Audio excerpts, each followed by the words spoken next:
So now we're going to get into the money. How do you actually make money on these things?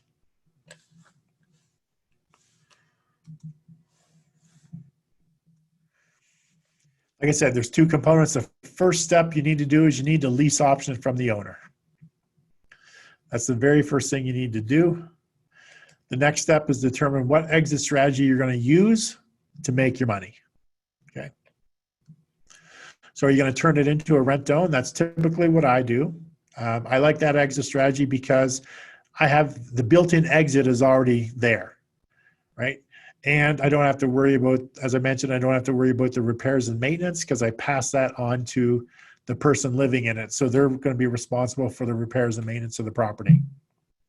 That's why I like this that particular strategy.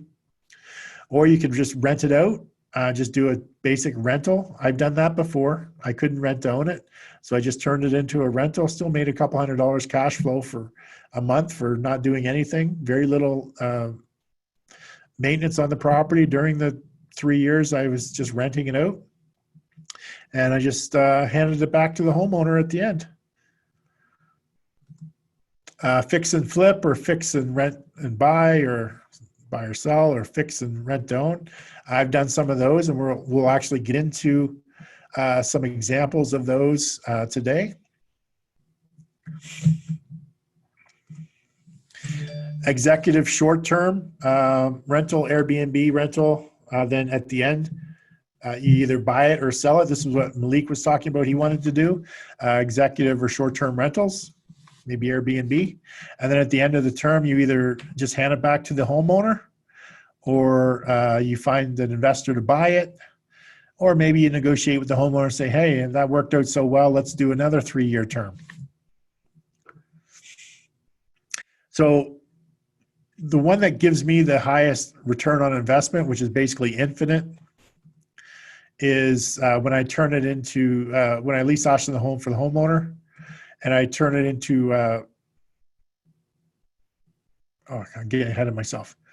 So when I lease option a property that's move-in ready, okay?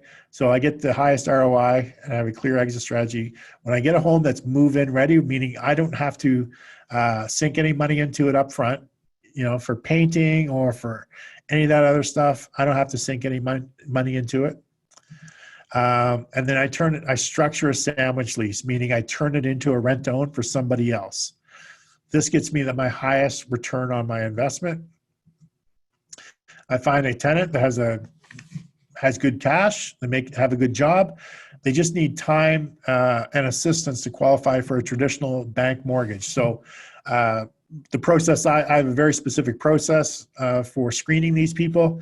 They go through my credit coach. They have to hire my credit coach, and their information goes through there. And then once he's done with them and tells me how long of a term they would need and all the things that they would have to do to fix their situation, then it goes to my mortgage broker, and she would tell me how much of a mortgage they could qualify for to make sure that I don't put them in a home I know they can't afford. And I make sure I give them enough time to be able to qualify at the end to buy the property. And then obviously they have the support of the mortgage broker and the credit coach to fix whatever situation is preventing them from getting a traditional mortgage.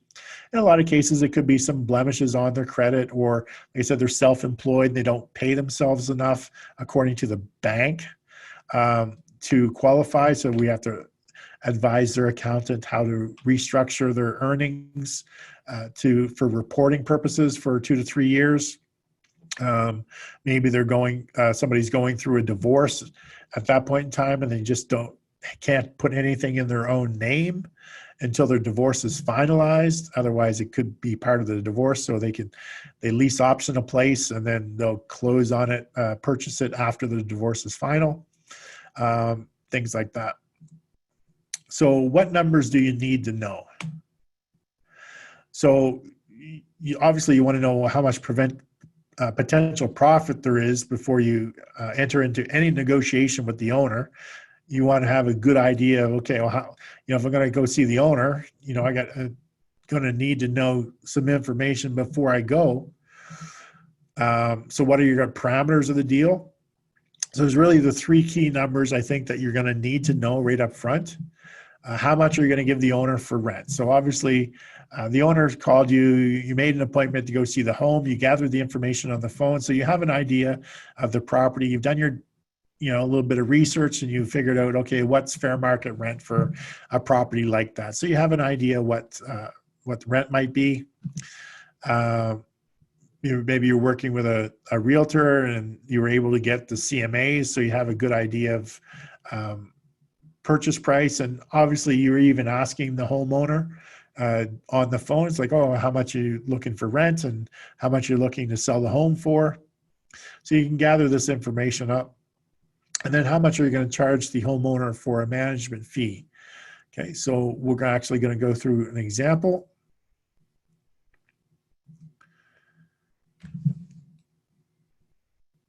Just give me a sec here. So let's see. Okay, that's the next slide.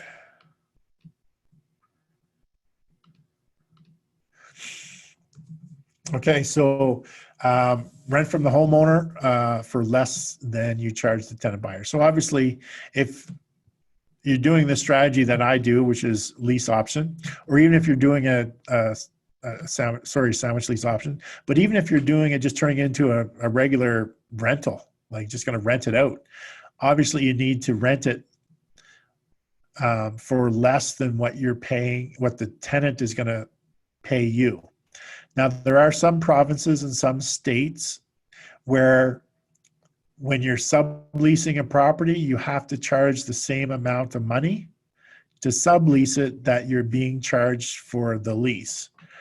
So in my country, for example, Ontario, Manitoba are two provinces where if I'm paying the homeowner $1,500 rent, I can only charge the tenant $1,500. I can't charge them 16, 17, 18. I can't charge them any more than I'm charging the homeowner. So in this situation, this is one of the reasons why I like the rent-to-own strategy for doing these leases. Now, obviously, you got to be aware of the rules and regulations of your area, whether it be state, country, state, province, whatever. What are the guidelines with respect to the Landlord and Tenant Act when it comes to leasing and subleasing? So the province I'm in, if I'm paying the owner $1,500, I can charge as much as I want for rent. It doesn't matter to the tenant buyer. I can charge them $2,000 if I wanted to. But in other places within my country, you can't. It has to be $1,500. If I'm paying the owner $1,500, I can only charge $1,500. So the option contract is where we would make our money on both the rent and the amount of money that the person is going to put towards their down payment. Okay, so we use the option contract to make our extra cash flow every month. So you couldn't do that with a typical, if you're just going to turn it into a basic rental, you wouldn't have the option contract to be able to make that extra cash flow in provinces or states where you have to charge the lease has to be the same as the sublease. Okay, so which is another reason why I like the rent-to-own strategy. So long story short, be clear based on your province or your state if you're allowed to charge more for a sublease than you charge for a lease. Okay. Obviously you're going to need to know what fair market rent is for a property just like that, because if you go meet with the homeowner says he wants $2,000 rent, but you've done a little research, looked at different property management websites, looked at different rental websites, and you see a house just like his in the same neighborhood, there's 6 of them renting for $1,800. Why would you ever agree to pay the owner $2,000 for his? Makes no sense. So obviously you need to know prior to, so you do your own little research before you even meet the homeowner to get an idea of what fair market rent is. So like example, fair market rent is $1,500 for a particular style of home. What you want to do typically is negotiate and get the home for less than $1,500. If fair market rent's $1,500, and that's what the homeowner can get on the open market, and have to deal with the management and the tenants and the the vacancies and all the issues that go along with it, then obviously if they're dealing with you and they don't have management, they don't have maintenance and repairs, they don't have to worry about vacancies, then you should be able to get the home for less than $1,500 a month. And so that's kind of your objective when you're meeting with the homeowner, which we're going to get into a lot tomorrow, the negotiation part. So we'll get into how to make this happen tomorrow. And you want to obviously buy the home from the homeowner for less than you're selling it to the tenant buyer, which makes sense. If you want to make money, obviously there's got to be a spread. You need that spread in rent. You need the spread in the purchase price. So if I'm going to pay the homeowner $300,000, I need to obviously sell it to the tenant buyer for, $330,000, $340,000, whatever that number is. It has to be more than what I'm buying it from the homeowner. You got to create that spread. That's where you make your money. Okay. So I just went through that. Have the option to buy it at $300,000. Obviously, if it's $300,000 today, I want to negotiate with the homeowner to get it less than that. So we'll get into how you actually do that tomorrow. So don't worry. We're going to get into the whole negotiation of how you actually figure out the numbers with the homeowner tomorrow. Today, we're just going to go through a simple exercise about the money. How do we actually make some money doing this?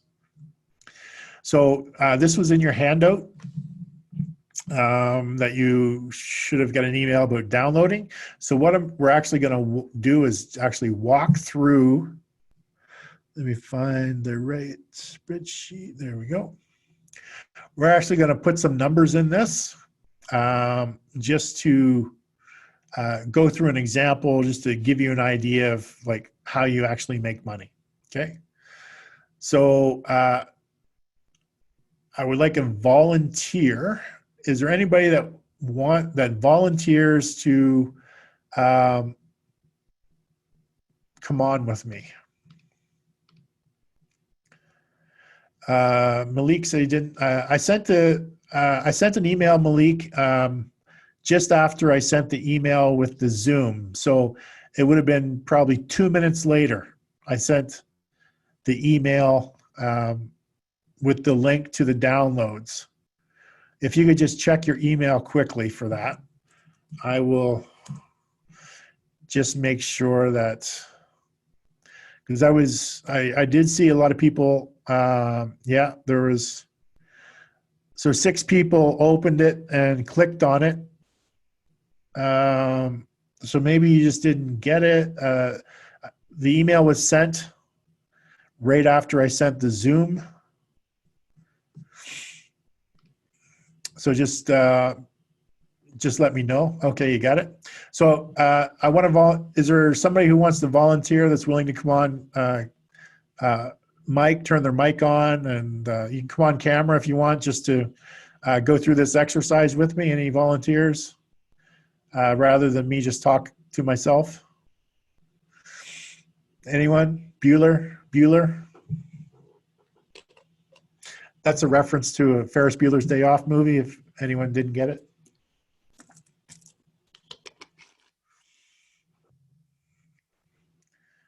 If anyone's willing to come on, just type in the chat that you're willing to come on. Oh, there we go. All right, Malik. Thanks, Matt. All right, so Malik, what we're going to do here is we're going to figure out the profit in a deal. We're not going to get into too much of the negotiation. That's going to be tomorrow. But we just want to go through a typical scenario. So you'll be the one just giving me some basic information. Say you have a typical home in your area that you'd be dealing with, okay? So I'm just going to put in 36 months. So we're just going to do this as a 36-month term. So do you have a home in mind, or a property you already have, or can you think of just a standard, like an average home in your area that you would know? Like looking at a condo. Okay. So what kind of rent are they asking for in that condo? They're asking $1,900. $1,900. Right. Okay. 2 bedroom, 2 bath. All right. So we'll put in 1900 here. So that's what the owner is asking for. Right. Um, so we're going to put in 100. This $100 is just to make the contracts legal. So we have to give the homeowner something to make these contracts legal. So I just give them $100. Now, what's the current price point on that home right now? If you were to, or that condo, if you were to buy that condo today, Malik, how much would it be worth? Good question. I think maybe about 250, Around 250? 260, somewhere around there. Okay. So we'll put 250 here. $250,000. Okay. So in this scenario, Malik, we're going to turn this into a rent own. Okay. Okay. And so in order to turn it into a rent own, if I'm going to have somebody come in and buy the property, I'm going to need them to come in with some cash. They're going to need to have some money and some skin in the game. So a lot of times people ask, well, how much am I going to ask them up front? Like how much do they need to have up front? A good rule of thumb is 4 times the. I've heard of 3 to 5%. Is that about right? Well, 5% is how much the bank requires. So a lot of times you'll let them in. Is that what you're in your country? That's what the bank requires, minimum 5%. 3%. All right, so we're going to help them. Somewhere We're going to around help them. Yeah, so we're going to help them save up, make sure that they have 5% total at the end. Okay. So we're going to let them in with a little bit less. So we're going to let them in. Are you talking about FHA or are you talking about like conventional? Conventional is 20%. Well, conventional is 20%, but you can get insured mortgages for get in with 5%, right? 5%, yeah. Yeah. So that's going to be our goal, is to make sure that at the end of the 3 years that this person has a 5% down payment. So they might not have 5% today, but by the end of the 3 years, they'll have 5%. So maybe we get them to come in with a little bit less today. So Malik, in your area, what do you think the market's going to do in the next 3 years? Do you think there's going to be any appreciation? I don't know. It's not, because everything is high now. We're at the top of the market now here. Overbidding is going on. So I think it's going to take a dip a little bit. Okay. So just because we haven't gotten into any negotiations with the homeowner yet, so let's pretend it's not a pandemic and we're not at the top of the market. Let's pretend it's just a normal scenario. What's been the normal appreciation every single year in your area? Say about maybe about 3%. 3%? Okay. So what we're going to do is, if this is over 3 years, we're going to add 3% a year onto the $250,000. Okay. So I am just going to do my quick calculator math here.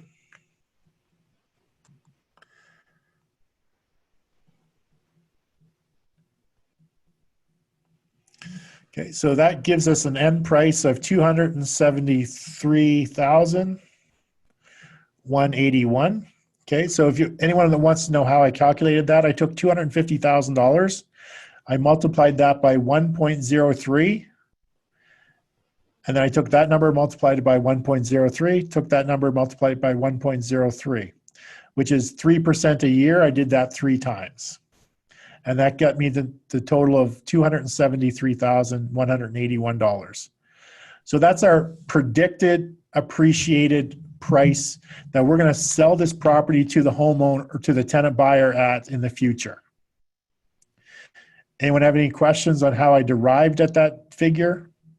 Malik told me he thought the average appreciation is going to be 3% a year. So 3% compounded over the 3 years. I ended up with the selling price to the tenant buyer of $273,000. You said it was. You did two. I took the 250,000 Mm-hmm. and I multiplied it by 1.03.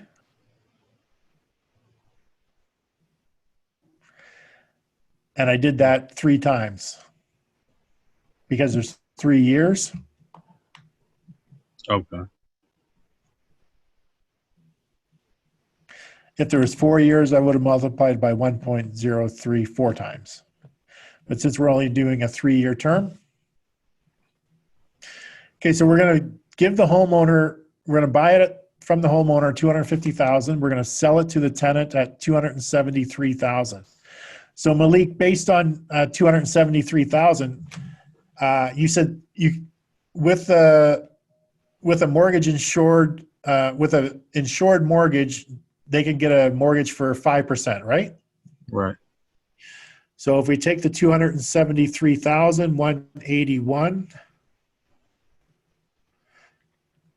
and take 5% of that, that's 13,659 is what the minimum they would need.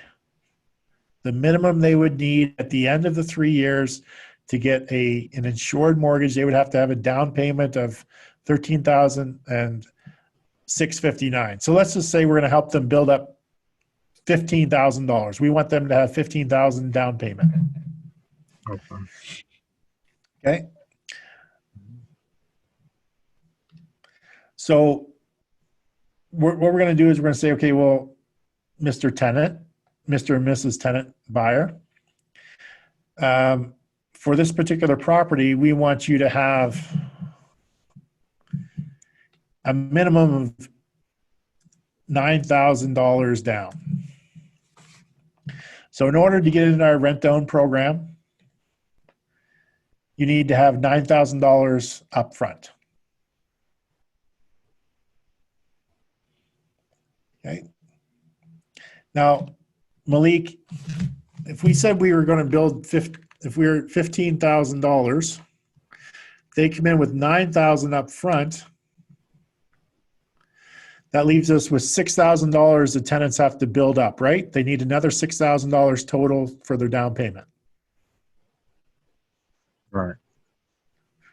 Right? Because we said we want 15,000 total. Right. They come in with 9, so that leaves 6.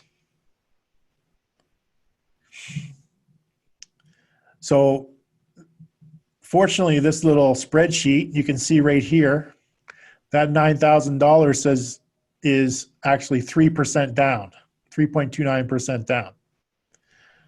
So they need to pay us an additional $129 a month, every single month, to make sure they have their $15,000. So we're just going to charge them a little bit more because we want them to have a little higher down payment. So if we take the 1,900 and say add 200, that's 2,100. So the tenant would be paying 2,100.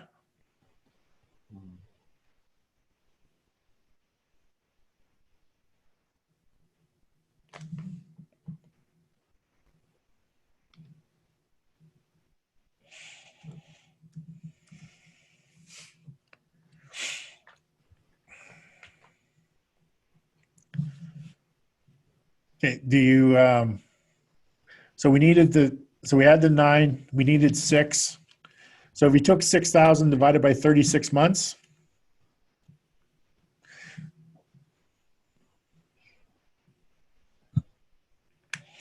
is 166.66.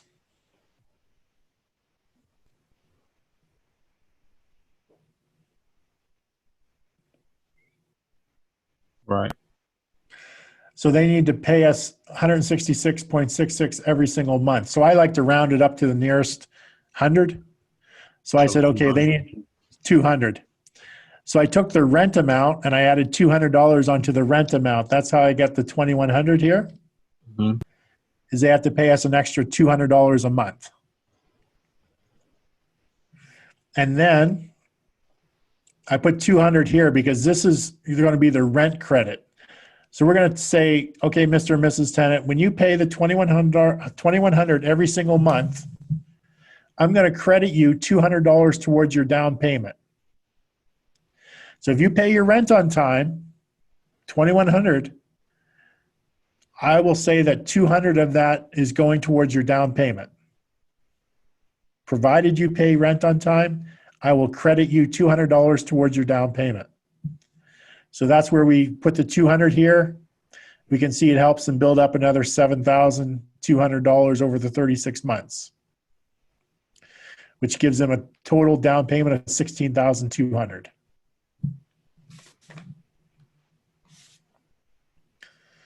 Okay. So where did the 9,000 go? Here's the 9,000. So the 9,000 is right here.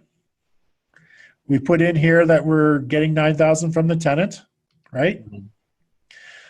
So down here it shows the 9,000 plus the 7,200 is 16,200, which becomes their down payment. So obviously we need to credit that back to them when they go to buy the property.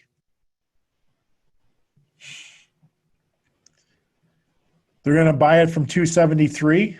We're going to buy it from the owner at 250. But we're going to tell the owner, okay, Mr. and Mrs. Owner, we do this, we make money from managing properties. That's how we make our money. So normally what we do is we charge you $200 a month, Mr. and Mrs. Homeowner, to manage your property. But here's the kicker. We don't take that off your rent. We only charge that $200 if and only if if we buy the property. So that's incentive for us to make sure that we buy the property. Otherwise, I just worked for free for 3 years. I managed your property. If I don't buy this property at the end of the 3 years, you just had somebody manage your property for 3 years for nothing.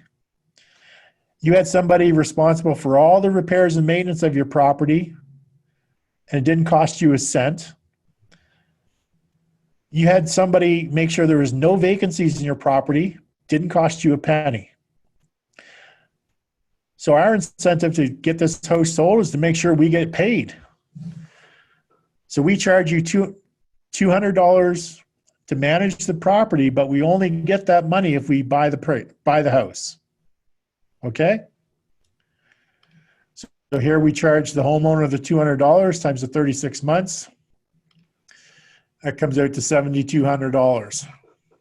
So in this basic situation, Malik, we can see down here that in this one deal, which we haven't even negotiated with the homeowner yet, we're making $30,000 in this deal for 3 years, but we haven't even done any negotiations. We're paying them full price for everything. Don't worry so much. We're going to do several examples later on today through this. So you'll, like that, I gave you a paper copy of this sheet. You can copy and run over, and all of the, tells you what to do, what to put in, and whether to minus it or plus it or whatever. So don't get caught too much into the spreadsheet itself. I just want people to understand the numbers. Like, where did the numbers come from?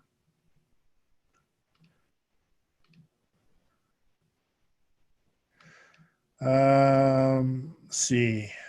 Ali says, I don't see any numbers filled in on this sheet.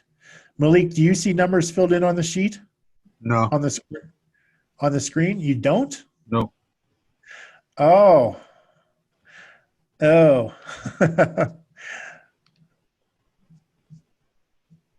How's that? Yeah, I see that. Okay. I'm looking at your face. It's like you look confused, and I'm like, okay. Thank you for Ali for telling me that. So I'm just gonna quickly go through this again now that everyone can see the sheet. I'll just put this all back to 0. Try to remember this, 273, 181, okay? There we go. We're back at zero. Okay, we got a 36-month term. Malik, you said the property was 250,000, right? Right. Okay, so we put 250,000 here. This is the price. This is the price to the owner. And you said there's going to be 2% appreciation. And do you remember the number that worked out to be? 273, 181? Something like that. Yeah, because it was 3% a year appreciation. Yeah. So it was something like that. You said that the fair market rent was $1,900. We were going to give the homeowner $100 just to make the contracts valid, right? Right. We said we wanted the tenants to have at least $9,000 to come in. And then we were going to charge them $2,200 rent. Because we need to charge them $1,900 plus they needed to pay some extra in order. So it was $2,100. You were right, $2,100. $1,900 plus $200. Because they had to pay an extra $200 a month to make sure they had their down payment. Right. So we have to credit them. So every time they pay their rent on time, we're going to give them that $200 back. Okay, so if they pay their rent on time, if they pay this $2,100 rent on time every single month, then we're going to credit them $200 towards their down payment. So you can see they come in with $9,000 here. When they pay their rent on time, every month we'll credit $200 towards their down payment. So at the end of 36 months, they have $7,200 built up, for a total of $16,200 down payment that they would have built up when they go to buy the property, which is more than the 5%. It's 5.93%. Right. Now, remember we said, oh, Mr. and Mrs. Homeowner, we only get paid by managing properties. So we charge you $200 a month to manage the property, but we only get that money if we sell the property. Or if we buy the property. Right. So if we don't buy this property, you pay nothing. You pay absolutely nothing, and you've had no vacancies. You didn't have to put a cent into it for repairs. None of that. Basically, we work for free. So that's incentive to us to make sure that we buy this property, or we get somebody to buy it. Like that's our incentive. So you can see, without even negotiating with the homeowner, just paying them fair market rent and today's fair market price, you're going to make $30,381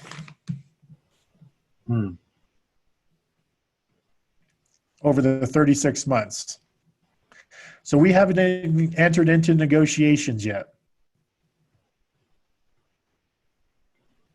So like I said, this specific example is leasing it from the homeowner. That's lease optioning. That's step one. Step two is my exit strategy is I'm turning it into a rent-own.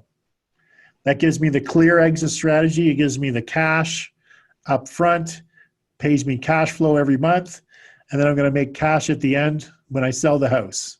This is why I generally choose this as my exit strategy, because I like to have that lump sum amount of money on day one.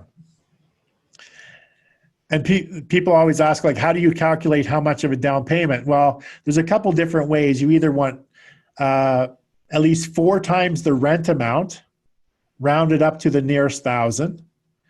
So 4 times 21 is 8,400.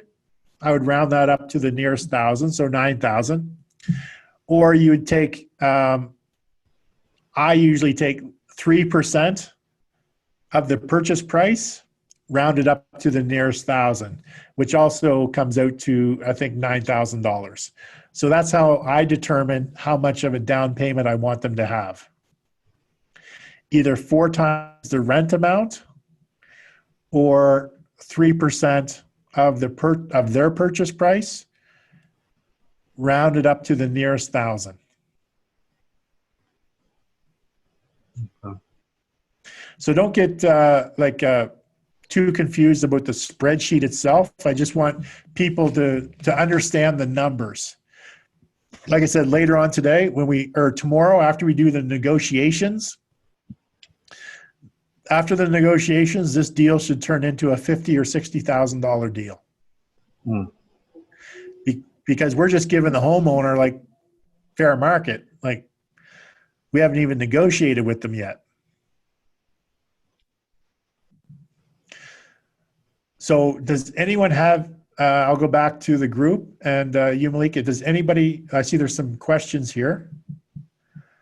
Okay, now everyone sees the numbers. So does anyone have any questions on the numbers any of the numbers I entered, or where we came up with the values? So that's the most important part.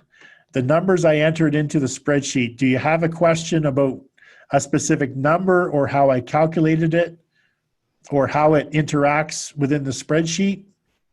Like I said, don't get too mired down with the sheet itself, but it's understanding the numbers. Like I said, we have to we're always creating a spread. What we pay the owner up front, the $100, versus what the tenant pays us. We want to make sure that they're paying us more than we're paying the owner. What they pay us in rent and what we pay the owner. We need to make sure that there's a spread. What we're buying the house for and what they're buying the house from us for, we need to have a spread. So we always want to have a spread in those three places. Malik, you were going to ask a question? I was about to say, so you only give the homeowner, like, I've heard of them giving a homeowner maybe like $1,000 or. You can do that. You can give them whatever you want. Okay. I just said, it's my model. I only give the homeowner, I only give $100. It's just to make the contracts valid. Okay. I have another, if they say, well, I'd really like to do this, but I need some cash. Uh-huh. Well, Mr. and Mrs. Homeowner, I have the ability for you to potentially borrow money against your property, and I can show you how that works. Where if you need some cash now, potentially I can get you some cash out of the property.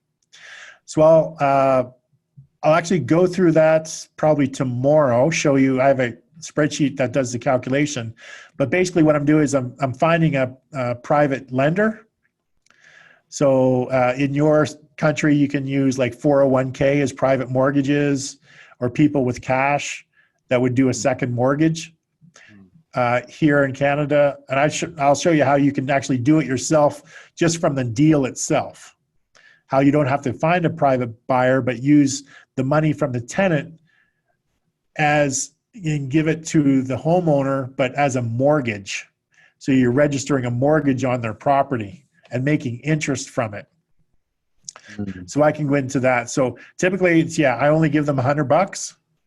They say, I need more. I need money, like to move on to the next stage of my life. Well, let me take a look at the information here. I could potentially loan you the money as a mortgage out of the home. I would never just give the money up front. I'd do it as a mortgage. And where do I get the money for the mortgage? Well, that $9,000, I could use that. Loan them some of that, but I want it to be a mortgage, not just giving them money to make the contracts valid. Like you said, you heard of people giving $1,000. Well, that might be your policy, right? You're just going to give every homeowner $1,000 to give them true incentive to make this deal happen. Right. Mine is just $100, but it's completely up to you. So Allie wants to know where on this sheet shows the $200 per month management fee property owner pays to us when we. Okay, Allie, right here, where it says on number 4, income rebate on closing. Number 4, rent credit from the owner at the purchase, $200. So this is where it shows that I am collecting the $200 from the owner over the 36 months. So what that $200 does is it actually reduces the purchase price. The purchase price goes from 250 down. It reduces it by $7,200. So technically, we're actually buying the home at $242,800 because that 7,200 just comes off the 250 in reality. Because remember, we only get the money if we sell the house. So we have to sell the house in order to get the money.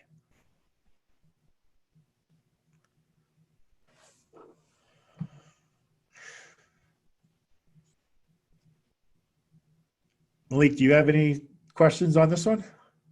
No, so far I get what you did. I mean, of course, So, I would have to practice this a little more, but overall, but we're gonna go, yeah, over the weekend we're gonna go through this several more times, different scenarios. So how it would work, like you had said that you were gonna do like short-term executive rentals. right. How obviously you wouldn't be using a spreadsheet like this to determine that. Obviously, you just whatever you negotiate with the homeowner to get on a monthly rent. Obviously, you just need to make more than that every single month to cover the Yeah, well, bills, that's what right? it is. Is typically whatever you're paying, you would make double. So if your rent Where was you think 15, so if I was renting, doing, pick something up like this, I would make, I would say, no, I think it's 2 to 3 times because I know I was shown an example where if you were paying 1,500, you would make 3,000. okay, so you're furnishing the place, doing like Right, executive rental or like Airbnb, that sort of stuff, right? right, So it's furnished suites for high-end clients or Airbnb scenarios. Yeah. So yeah, as so long as that's you're what, covering, 3 times, right? That would be 3 times the rent, right? yeah, 1,500, you yeah, make three. So it would be the same thing, 3 times that 1,900. yeah. So the objective there is to make sure that you have the it filled on a regular basis to make sure that the rent is covered, but you're making cash flow. Right,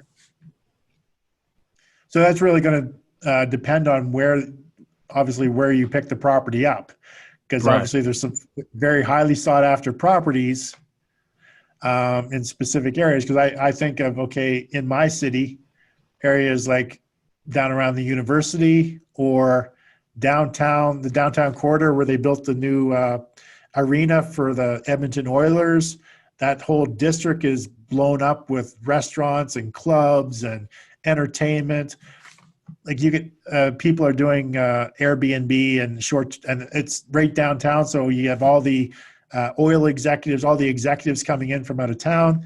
So having short-term rentals in that area is highly right, lucrative, or Airbnb, highly lucrative and constantly filled, right, constantly filled. right.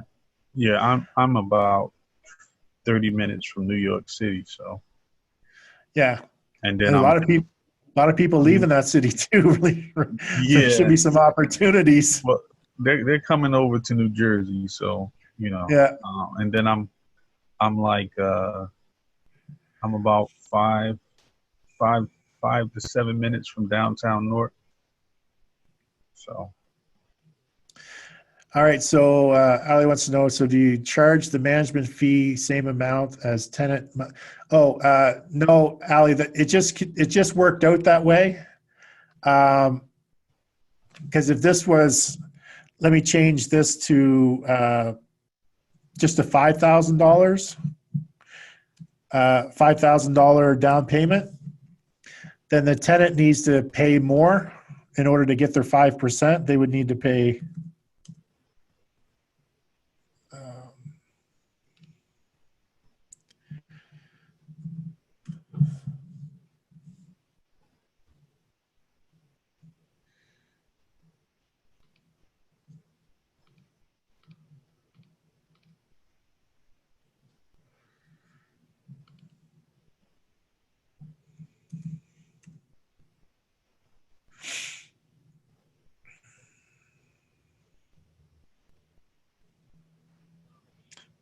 Oh, that's, sorry, I'm doing the wrong spot. There, so yeah, if, obviously if the tenant buyer paid less down, then they'd have to pay more every month. That's it. There's a direct correlation between the rent the tenant pays, the total amount paid, the down payment, and how much they credit towards the every single month. So there's a correlation there. So the less the tenant pays down, the higher their total monthly payment, and then the higher the rent credit every single month. But you always want to get as much down as possible. Like I said, having that 4 months of rent is preferred, which means that if the tenant, for whatever reason, loses their job, going through divorce, stops paying, you have enough money to pay for 4 months while you're getting them evicted or getting them out of the property.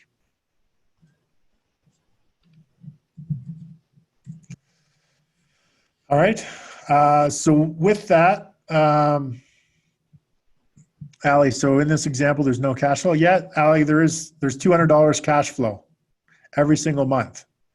This credit here, this credit to the tenant, it's just a paper trail, Ali. You get the cash flow, you get the difference between the 2,100 and the 1,900 every single month. You're putting that money in your pocket. The $200 credit that you give the tenant is a paper trail that you provide documentation to the lenders at the end of the deal when they go to buy the property. You don't have to put that, you don't need to put that money in a trust or anything like that. It's a paper trail. You just prove that they paid you the money every single month.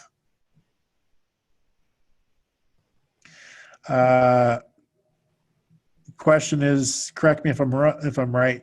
The option fee that I collect from the buyer, as well as I collect extra every month, is all credited at closing.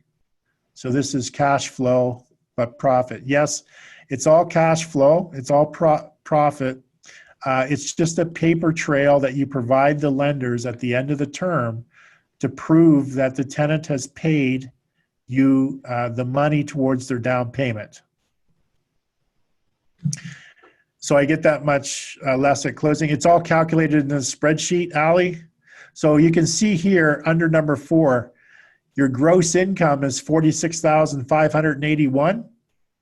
But remember, you have to subtract the $16,200 that you're crediting them at close, which you've already collected that money. You've already made that money. So the net to you is $30,381 technically. So the total gross is $46,500 less the $16,200. So your net is $30,381. All right. So with that, we're just going to take a, say, 20-minute break, 20 to 30-minute break. I'm just going to grab something to eat, have a drink. And then, so I'm just going to pause the video. And what time is it now? It's 17 minutes after the hour right now, where I am. So we will reconvene at 45 minutes after the hour. So 1:45, whatever. Here it'll be 1:45. So whatever time zone you're in. So we'll reconvene in approximately 30 minutes from now. Okay, I'm just going to grab a quick break. Yeah. This goes till when? What's about? The total will be like 4 to 5 hours total. So Okay. whatever time we started, like 4 to 5 hours after that. So like another 2 hours? Another 2 hours or so, yeah. Okay. 2 hours or somewhere around there. Okay. And it's all recorded. So if you have to skip out, you'll get the recordings. Okay. All right. So I'm just going to pause this. And like I said, I'll be back at in approximately 25 minutes.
All right.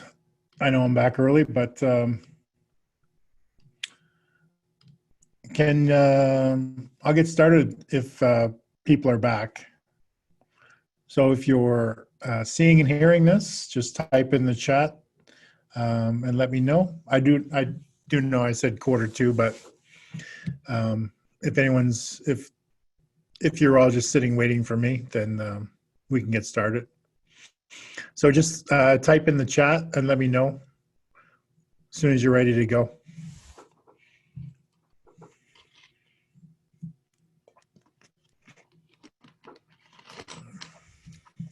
I just need to grab a drink and a light snack. Keep going. So Brian's back. One of the Brians is back. Randy's back. Needs the last slide back. Okay, Randy, just hold on a sec. Oops.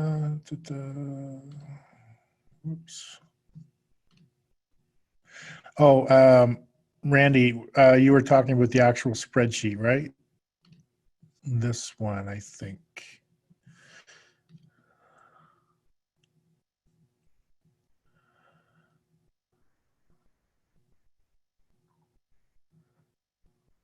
Which one is it? This one? Is that the one, Randy?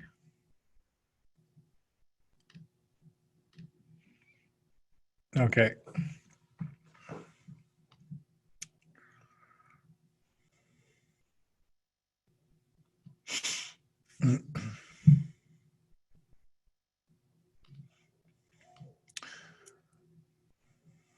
So just let me know when you're back. Got a couple people. If you're back early, we'll get started early. Otherwise, we'll wait till 12:45. It's okay.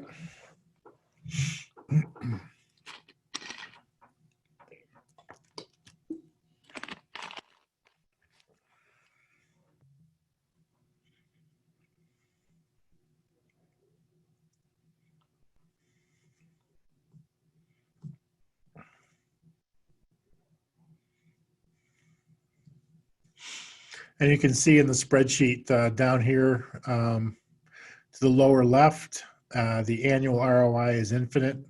Like I said, we recovered the $100 right at the very beginning when we got the $9,000 down from the individuals. So obviously we have an infinite ROI. So we're making $30,381 total. So we're getting the $9,000 up front, $200 a month for 36 months, and then at the closing, we will get $14,281, which when you add all that up, totals the $30,381.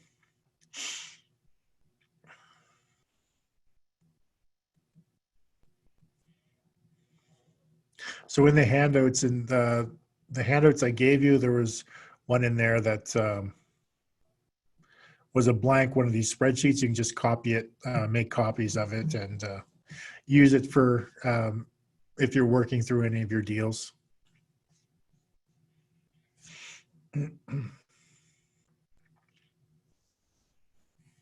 But later this afternoon, for the second half, we'll go through several different scenarios, and we'll come back to this worksheet and run a few different scenarios through this worksheet.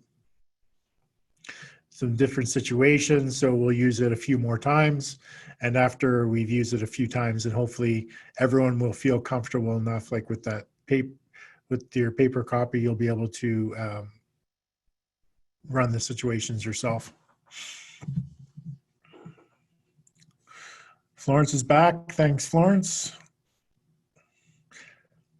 We'll get started here by quarter 2, or if other people are back early, just let me know if you're back, and when everyone's back, we'll get started. Or we'll start at quarter 2, depends. Whichever comes first. So we got 3 people back out of the 7.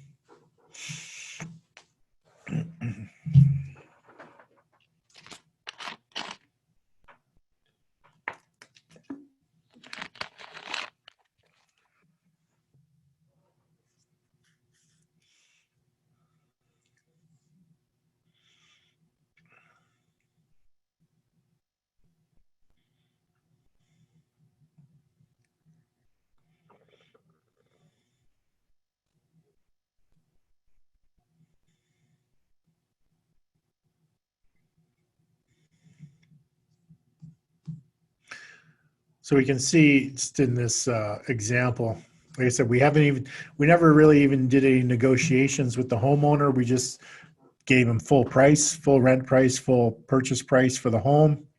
Never negotiated on either. And the exit strategy we used is to turn it into a rent own. And like I said, I like using the rent own because it's a clear exit strategy, and it gives me money, a good chunk of money up front, gives me cash flow every month, and I have a built-in exit strategy for selling the home at the end of the term. So that's why I prefer this strategy. But as Malik was mentioning, he's looking at doing executive rentals or Airbnb rentals. He's in the sort of the New York area. So he could, in that area, you could do very well with executive rentals or Airbnb. You could get some big money. So depending on what area of the world or the city or what city or state or where you're located will probably dictate what your exit strategy is going to be. Just because I like one doesn't mean that that's the best one. It's just what works for me. Okay, because I go out and when I'm looking at properties, I'm usually looking at stuff that's, I want the stuff that's move-in ready that I don't have to do any work on and things like that. But some of the examples we'll go through later on this afternoon are situations where they weren't move-in ready. There was work that needed to be done, and just some of the different scenarios that I've encountered.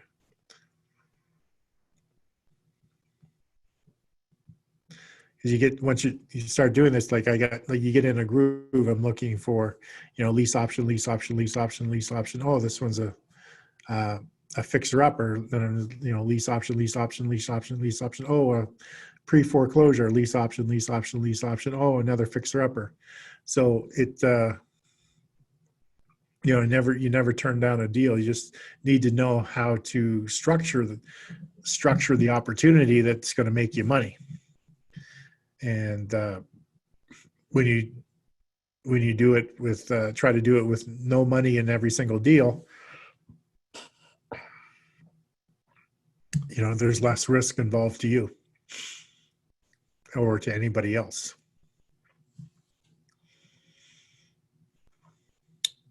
So if you haven't done so already and you're back, just type in the chat. We're still waiting. I think we're waiting for 4 more people.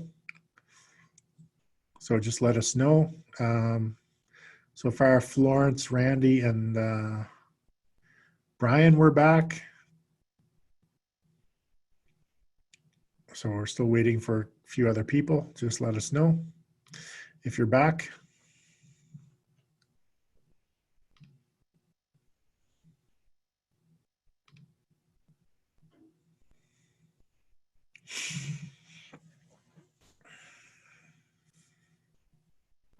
Oh, Randy, are you finished with this spreadsheet now? Can I change the screen again? Okay.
Okay, we'll get going here in about 4 minutes.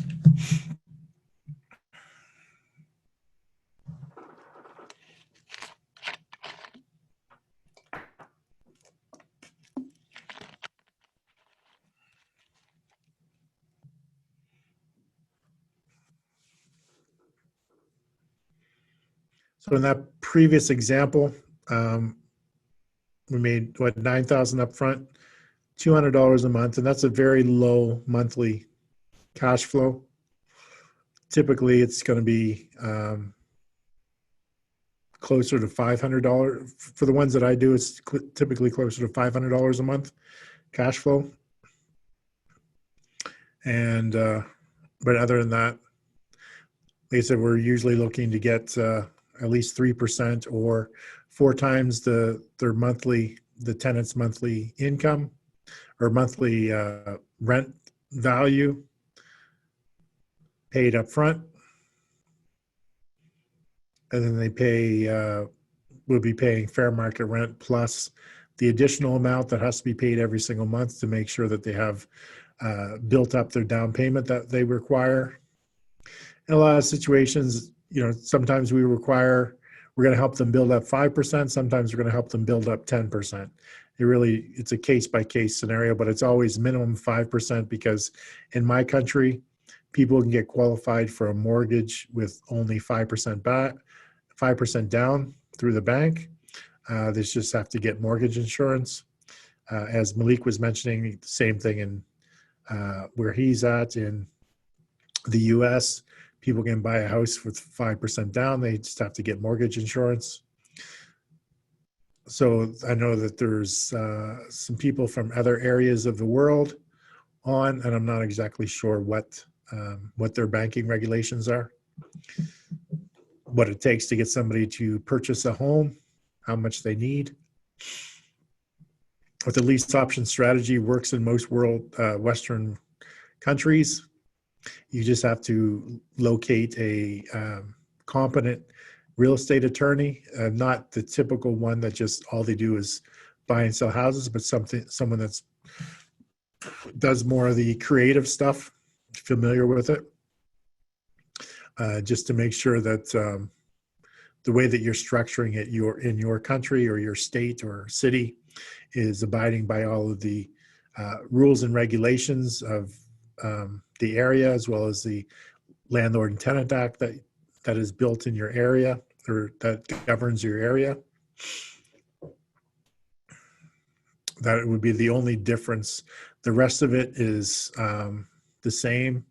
Everyone still has to attract homeowners. Everyone still has to present and negotiate with homeowners, and everyone still has to set up and structure the deal. The only difference would be the contracts and how it's typically, a lot of times it's going to be put together the same way or structured the same way. It's just the language in the contracts would vary from country to country or state to state or province to province. We're fortunate in Canada that the contracts that we use, we've designed them so they work in every province and territory in the country except Quebec. So they are because a lot of the provinces are all governed by the same laws. The only difference is the Landlord and Tenant Act, but for the most part, the leases are all very similar.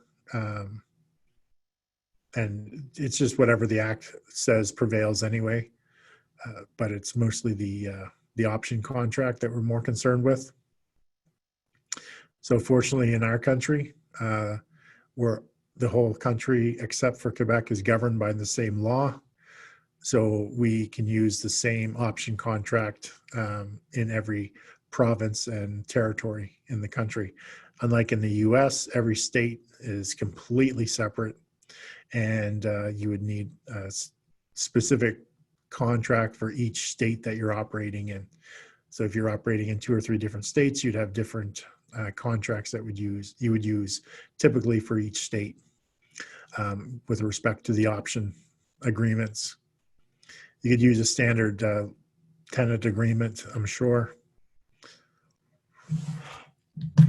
Okay. All right. So it's Q2. So we're going to get rolling now. All right. So just after we've gone through that one scenario, we're going to do a few more examples. But before that, I'm just going to show you how easy it is to make $10,000 a month just by doing 4 deals a year. And these would be 4 average deals. They wouldn't be, unrealistic deals. These would be, sort of the average deals that somebody would do. So how can you make $10,000 a month doing the 4 deals? So year one, the first three months, it takes you, maybe you get the property at the end of January, beginning of February, and then you're marketing for a tenant buyer. And then by the end of March, you've got the tenant buyer into the property. You're getting the $7,500 down payment, but you give $100 to the owner. So that leaves you with $7,400. Plus, you're going to make $500 cash flow in March as well for the month of March. So that puts $7,900 in your pocket for the month of March. Then the next 3 months go by and you manage to put another deal together in June. So you get the property in April. You put a person in by the end of June. You structure that deal. So that's another $7,400 plus the $500 a month for June. And then you also, don't forget, you have that first deal you're running that's making you $500 a month cash flow for 3 months. And then the next quarter comes along and you do another deal, the $7,400 up front, the $500 a month. And then you've got 2 deals running that we're paying you for those 3 months. So for that quarter, you made $10,900. The next quarter, you put another deal together, get the $7,400 up front, the $500 a month. And this time you've got 3 deals running at $500 a month, gives you $12,400 for the quarter. So in the first year, you made $40,600, which averages out to be $3,383 a month.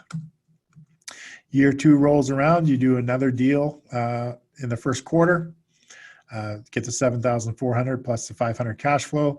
You're running 4 deals at $500 a month, $13,900 for that quarter. The next quarter comes along, you put another deal together in June for the $7,400 up front, $500 cash flow.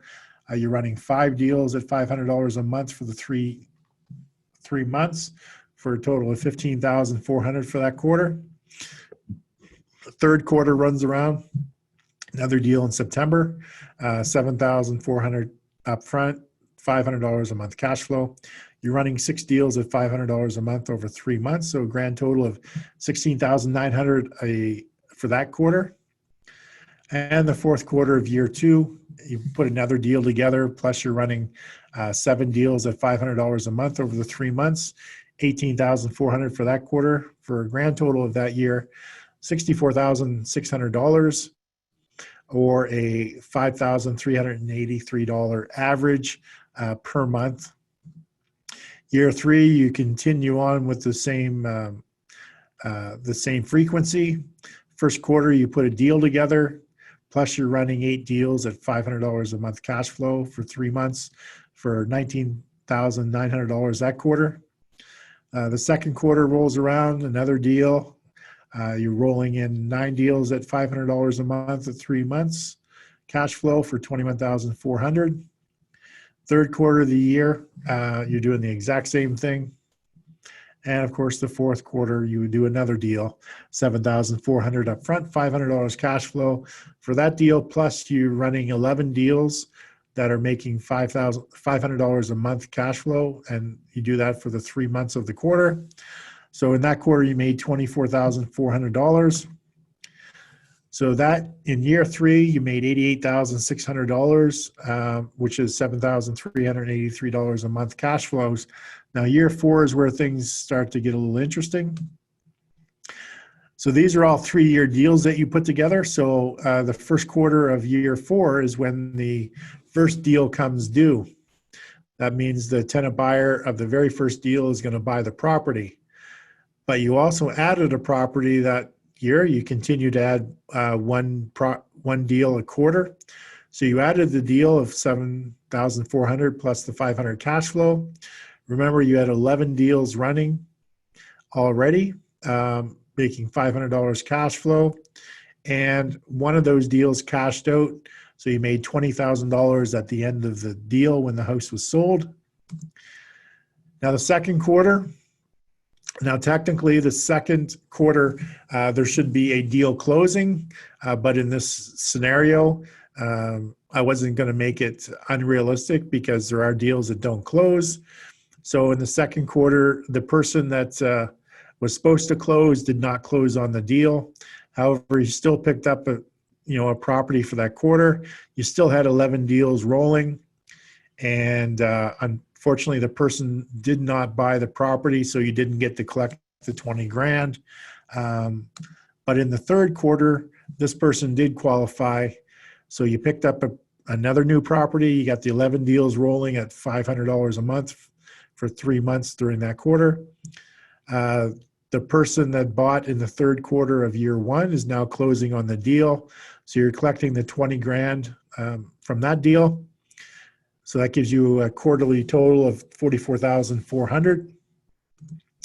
And the fourth quarter of that year, we're going under the assumption that the person did not close on that deal. They did not qualify to buy the property, and you couldn't find anybody to buy it. So this is basically, in this scenario, it's basically giving you a 50% close ratio, meaning that only 50% of the people in the first year that you put through the program actually qualified to buy the home at the end. I think that's more realistic than saying that every single person qualifies. So in this scenario, there's another 24,400 for that quarter. So in year 4, you made $137,600 divided by 12. So that's an average monthly total of $11,467.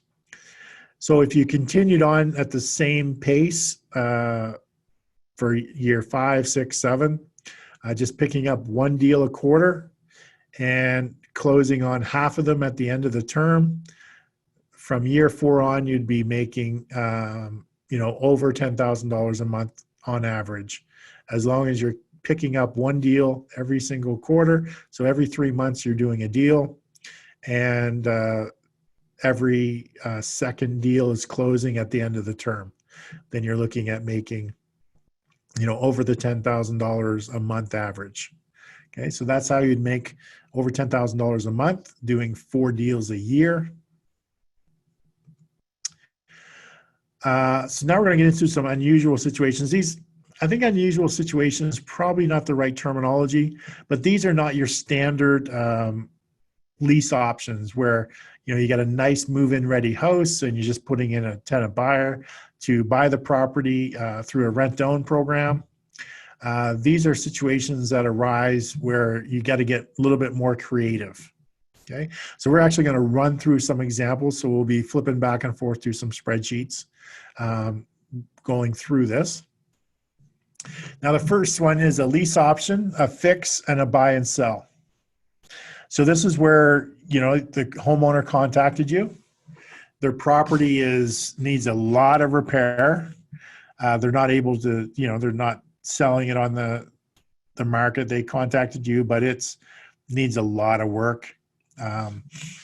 So these typical situations, an investor would go in and they would figure out what they could get the property for, how much it's going to cost to fix it up, and what the after repair value is going to be. Could they flip it, and are they going to make enough money on the deal to make it worthwhile? Because a lot of times they're borrowing hard money or using hard money lenders.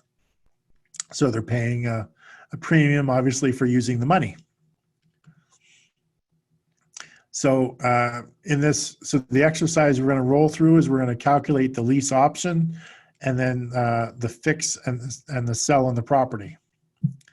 So in a lot of cases, these are short term, usually less than 12 months, typically between 6 and 12 months. Maybe there's only that much time left on the deal. Maybe the homeowner just, wants it done in a short period of time. Maybe there's only that much time left on the term of the mortgage. Maybe the homeowner just wants it done in a short period of time. Obviously, maybe there's not enough money in there for someone to use private money, but there's enough in the deal for if you lease optioned it and then fixed it and sold it, there's enough money there because you don't have to borrow money from a private lender for the purchase price of the home. So a lot of times these are short term, anywhere from 6 to 12 months. Like I said, you can lease option it instead of using or getting private money.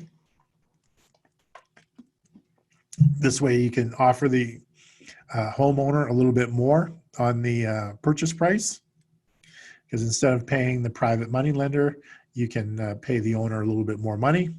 It might entice him to go with you versus somebody else.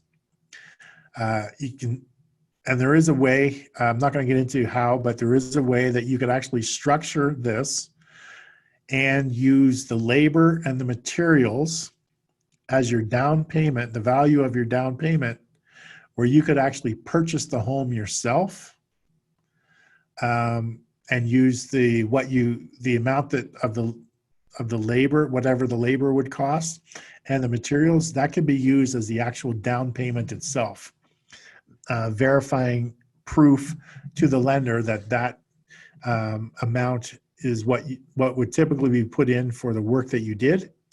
That could be used as the actual down payment to purchase the property, whether for yourself or your company.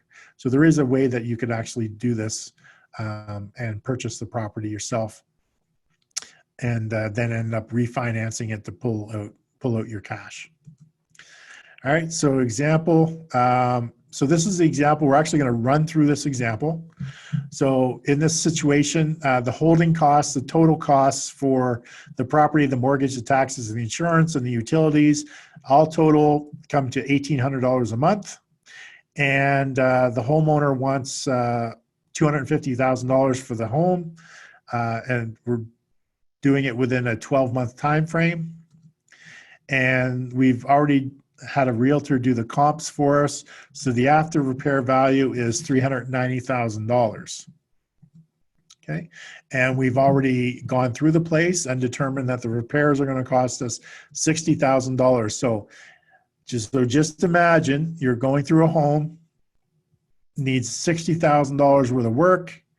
It's only valued about $250,000, but once you actually fix it up and do all the renos, it'll be worth $390,000. So just picture that home in your mind. It's going to cost you $1,800 a month to carry the payments, and you're going to be able to buy it from the homeowner at the end of the term, which is 12 months or sooner, for $250,000. Okay.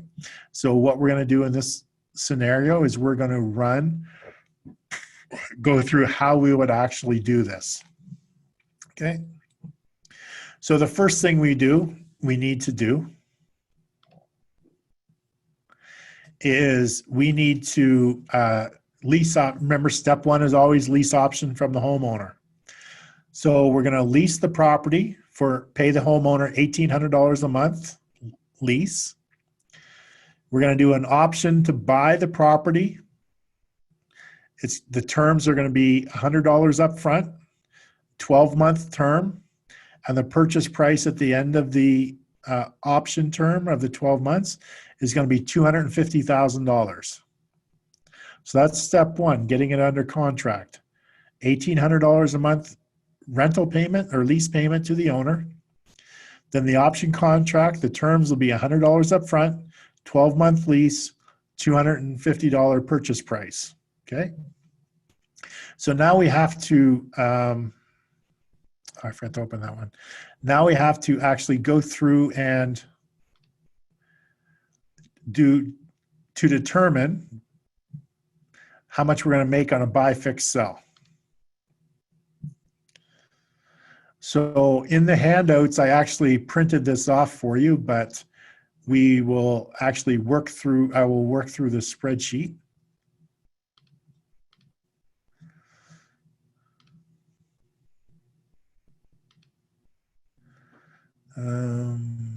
This one, there we go. So we should have this, you should have the spreadsheet on the screen now. So we're just going to go through the information just to work through all the details of how you would actually calculate this to see how much money you're going to make on this deal. Remember, we got it under a lease option, so we don't have to buy it up front. We're just leasing it for $1,800 a month. Purchase price at the end of the 12 months is $250,000. But the goal is to have it fixed up as soon as possible, say maybe 2 to 3 months, and then put it on the market and then have it sold within 6 months. So we're running a 6-month time frame because we can buy it anytime before the 12 months are up. So in this situation, you came across a homeowner, like I said, the home is not move-in ready. It needs a lot of repairs. You walk through it. You could see, you know, just going through your mind, taking notes. It's going to need at least 60 grand to fix it up, to get it show ready. Homeowner you negotiated and you got it for 250,000. Prior to going to the meeting, you did research in the area. You had your realtor do some comps saying, yeah, if you get a nice home that's nicely renovated, you could sell it all day long for $390,000. So you have the details that you need in order to go out and determine, does this make sense? Okay. So we're going to start at the very top here. Remember the realtor told you the after repair value. Let me see if I can make this a little bit bigger. There we go. The after repair value, remember, $390,000. So as you know, a lot of you, buying and selling properties, even if it's your own property, it's very rare that you would buy a property for full market price, or that you actually, if you're selling a property, that you actually get full market price. So what we do in our spreadsheet is we're going to say, okay, if the fair market, if the after repair value is 390, then we're going to, for our budgeting and estimation, we're going to say that we're going to get 95% of that.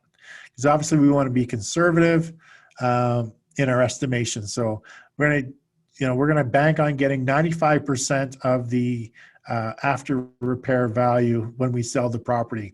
So that brings us to 370,000. Okay. And remember, our purchase price with the homeowner was 250,000 right there. We needed $100 to make the contracts legal. Since we're not buying it, we don't need any down payment, no cash to close.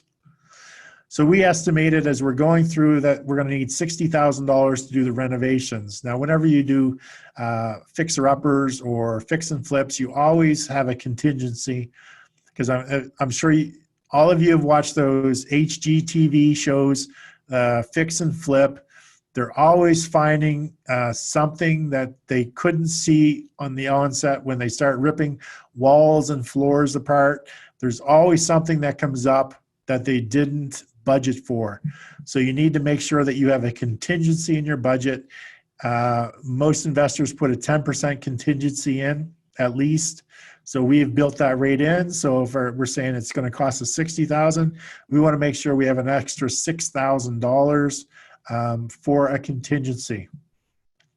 And remember, we said it's going to be $1,800 a month carrying cost. That's the mortgage, the taxes, the insurance, the utilities, all that stuff.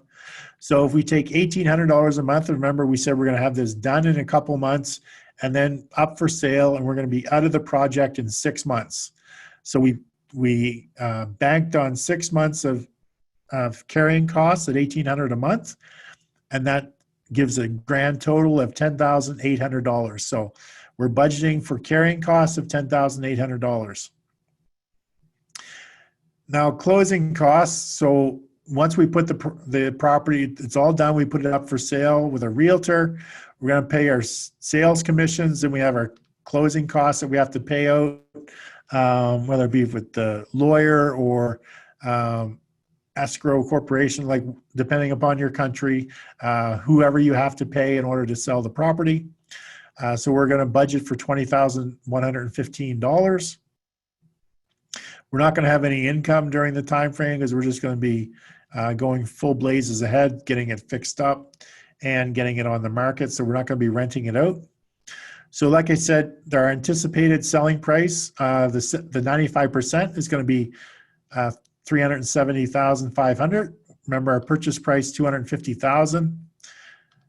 The renovation costs are $60,000 plus the $6,000 for contingency of $66,000. Our holding costs of $10,800. We're going to have selling costs. So that leaves us a grand total profit of $23,585. So in order to do this project, even though we didn't buy the property, we still need to have cash. We need to have $76,900 to cover the costs of the renos plus the costs of the carrying costs. Okay, so we still need to have the cash. So if you're just getting started and you're just doing lease options and you haven't built up the cash, then this may be something you just get under contract and sell the contracts for $5,000 to somebody else for them to do the deal. But if you have the ability to get the cash to do the renos and you have a reno team or whatever, we have to determine, does this make sense? So if you're going to invest $76,900 into this deal, does it make sense for you to do that? Well, then we need to figure out what's going to be a return on your investment. Okay. So based on the return on your investment, a profit of $23,585, and you need to put $76,900 into it, we can see that the return for the year would be just under 31%. However, remember, we did this in 6 months. So that return gets multiplied by 2 because there's 12 months in a year and we did this in 6 months. So we have to double our double the return, the ROI. So you get an actual annual return of 61%.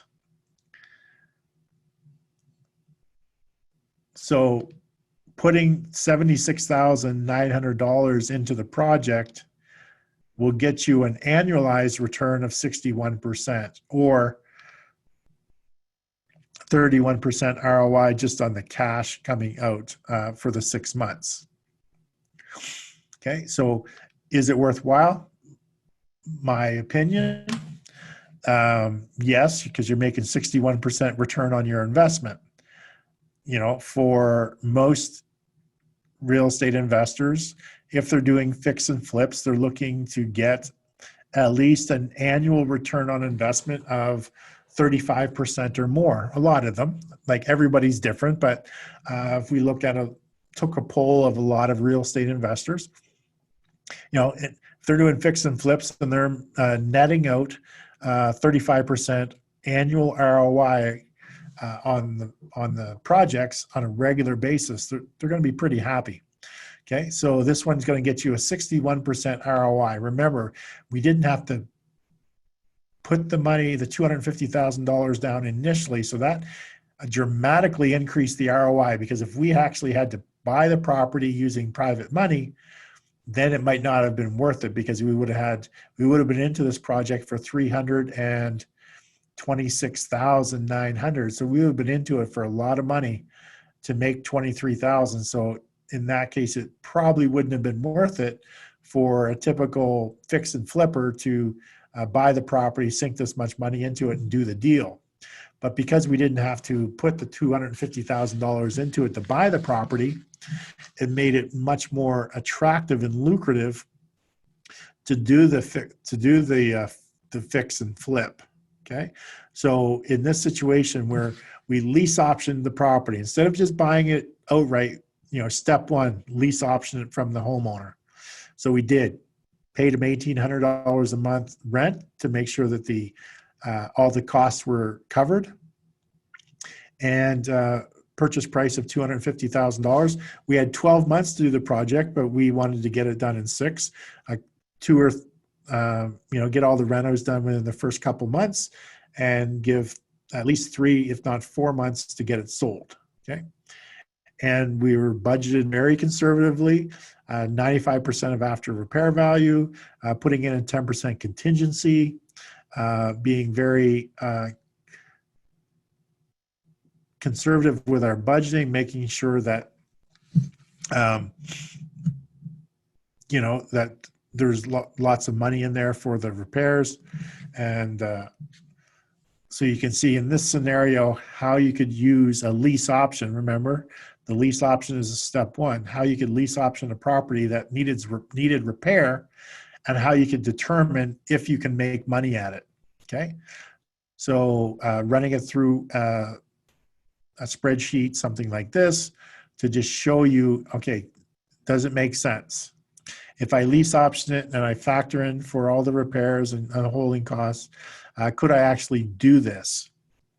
Again, you still need to have that almost $77,000. You still need to have that money in order to do something like this.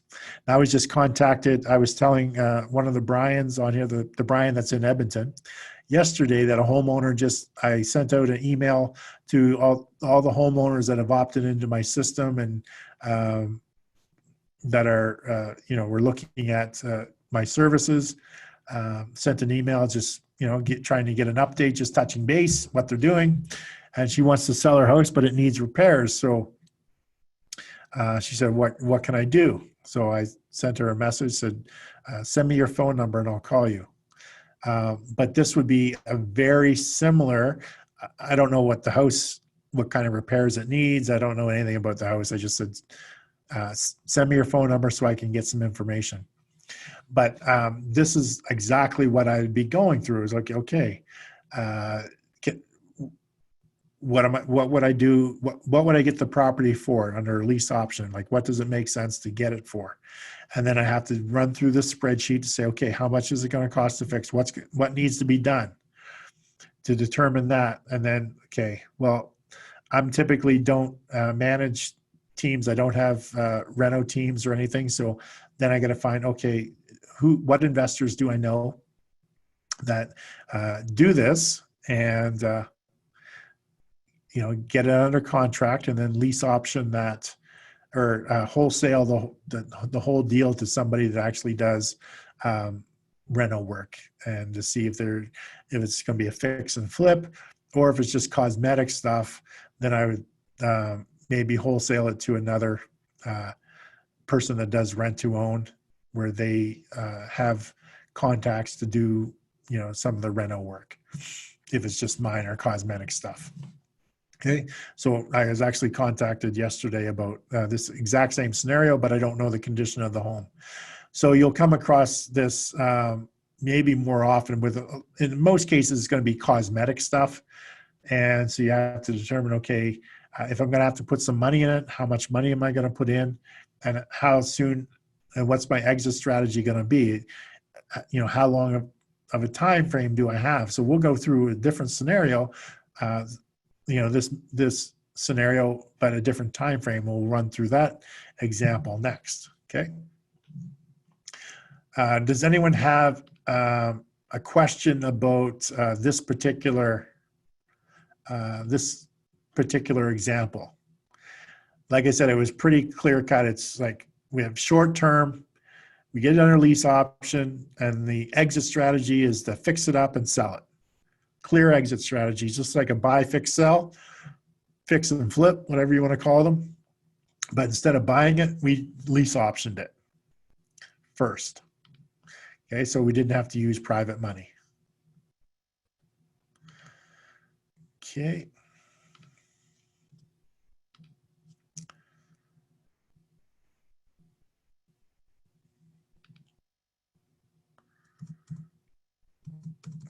We went through those. Oh, the question. Florence wants to know what's some examples of cosmetic fixes. That would be stuff like when you walk in, you see is like, oh, this place needs a paint job. Like repainting the whole place would be cosmetic.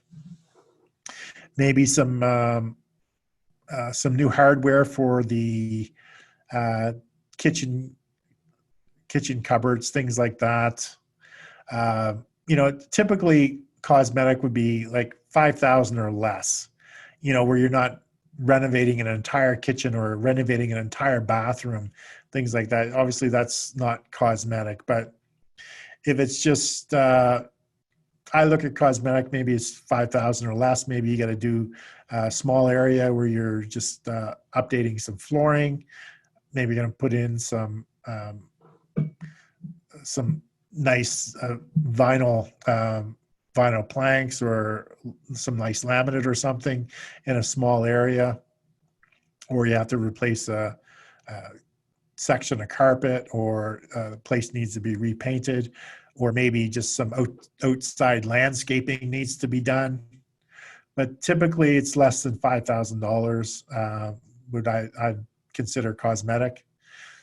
If you're going in and the whole place is outdated, where the trim of, the baseboards and all the trim is, 20 years old, and it's like just dated looking, and all the flooring needs to be redone, and the complete gut for the kitchen and the bathroom, like that's a full reno.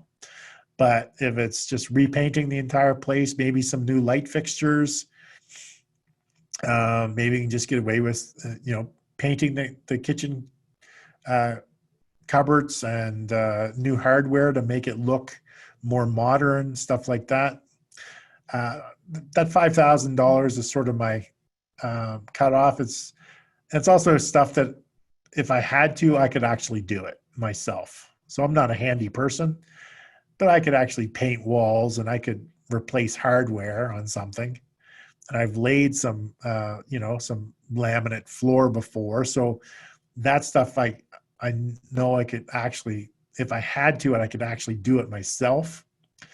And I'm not a handy person. So, beyond the basics, then you're getting into renovation stuff. But that's just my opinion.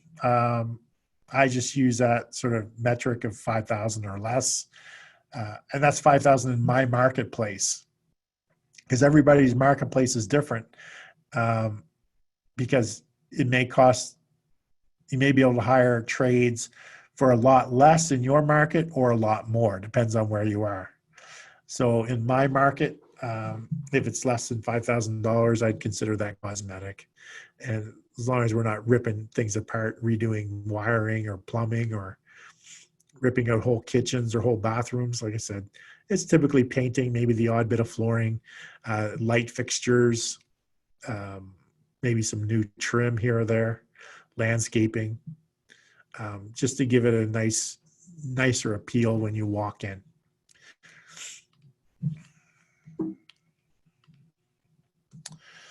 All right, so we just went through that.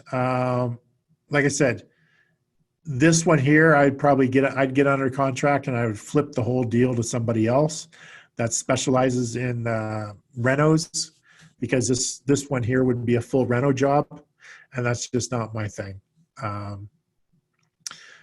So I'd have to find an investor that does renos, that understands enough that you don't have to actually buy the property. You can do this and turn around and sell it. So I'd probably wholesale this for $5,000.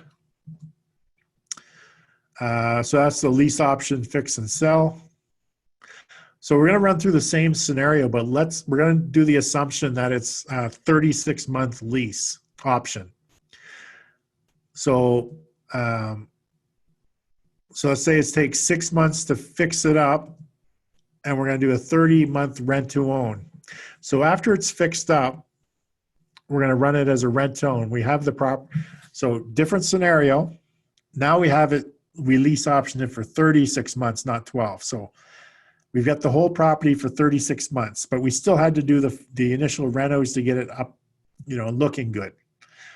So once that's done, now we're going to turn it into a rent to own. So we have 30 months to do a rent to own. So we're going to go back to our rent to own sheet.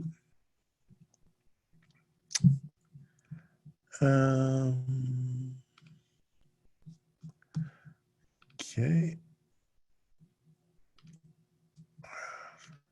There we go.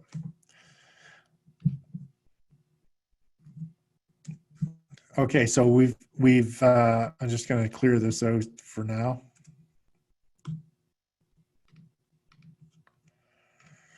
Just get it back to zeros. And then we're going to fill it in.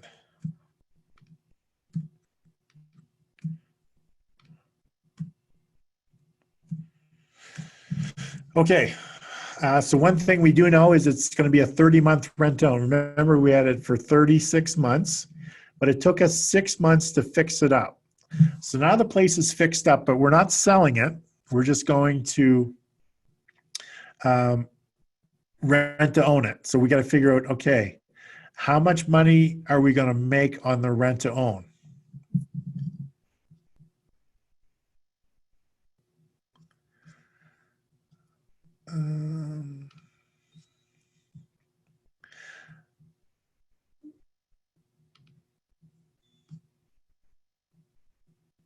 So we're just going to flip back to this spreadsheet to go through this to make sure that we know all the information, okay? So this is not going to change. This is not going to change. This is going to change because now we're not going to sell it. At the end, we're not selling it. Remember, we're going to turn it into a rent to own. So there's not going to be closing costs for us because the tenant buyer is going to pay that when they go to buy it. We're not going to have real estate commissions anymore. Okay, so it's still going to take us $76,900 to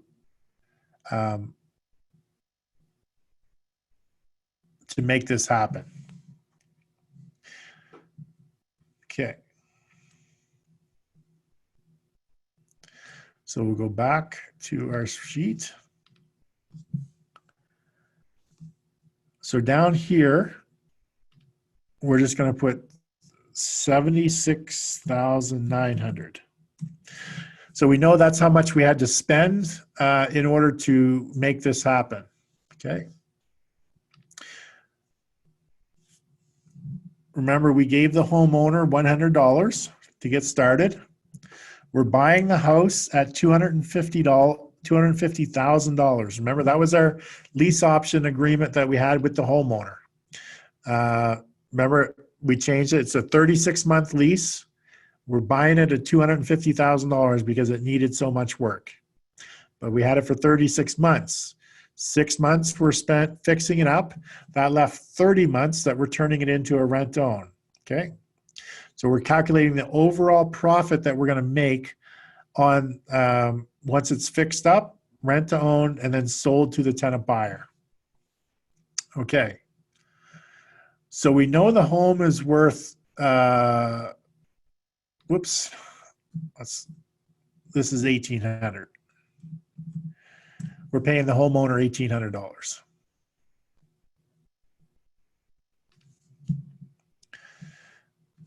We're buying it for $250,000. Okay. So we know the after repair value is $390,000. So that we know. So today it's worth $390,000. And we're going to use the same appreciation that Malik used in the last example of 3% a year.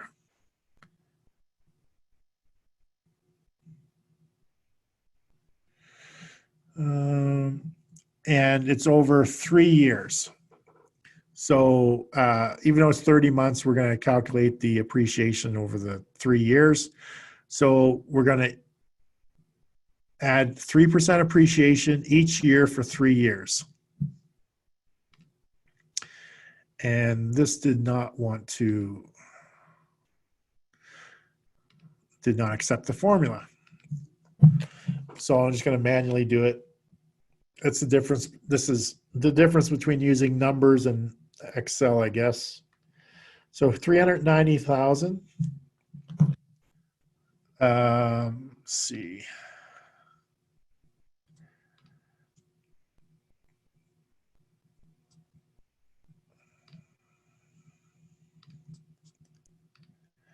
Just so you can see what I'm doing. So 390,000 is today's fair market value. That's the after repair value. So if we did that, so the first year of appreciation of 3% would mean that the home is worth 401,000, but then we have to appreciate it again for another year, for another 3%. And then again, the third year for another 3%. So after 3 years, with 3% appreciation per year, the home would be worth 426,163.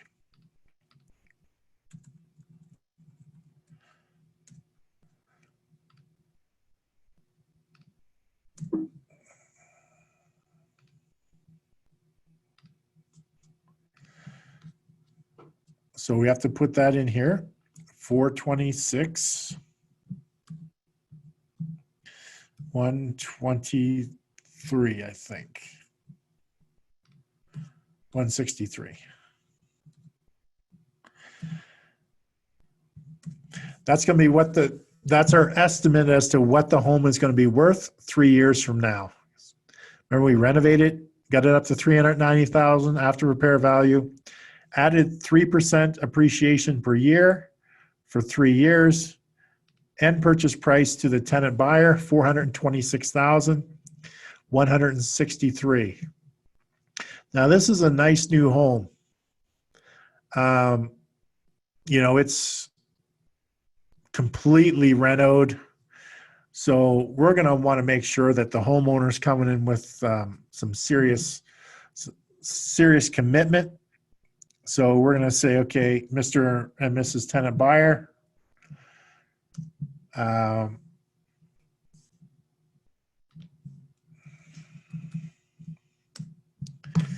we want at least $13,000 down.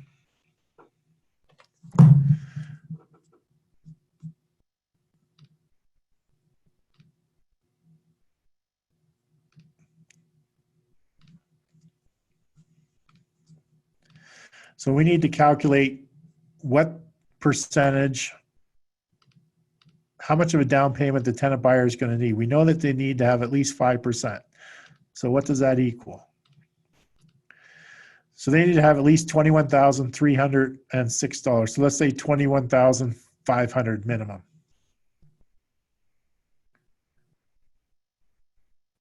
Whoops, did something wrong there.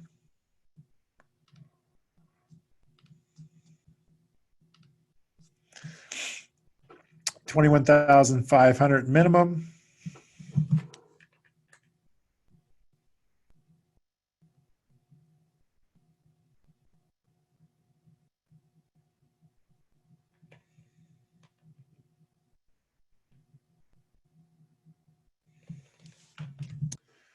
Which means if they need 21,500 and they came in with 13,000, then we take 21,500, subtract 13,000 equals 8,500. That's how much we have to help them build, and then they have 30 months to do that. So that comes to $283.33 a month minimum. Okay. So we've done the research.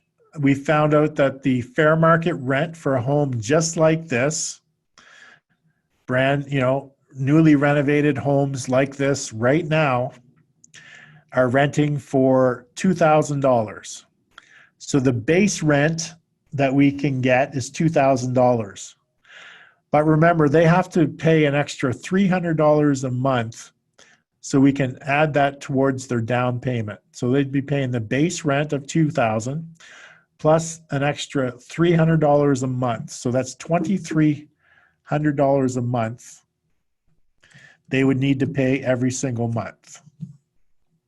Okay. Does anyone have any questions where that 2,300 came from? Remember, it's base rent, fair market rent right now is $2,000. Plus, they have to pay an extra $300 a month to be allocated towards their down payment. Okay. So that's a total of $2,300. So every single month they need to pay $2,300. And when they pay the $2,300 every single month, we credit them $300 towards their down payment. So when they pay this, we give them a $300 credit every single month. So to make sure everybody's clear on those two items, where those numbers came from. Fair market rent, after our research, we went online, we looked at a bunch of websites, said homes just like this, newly renovated, are renting for $2,000.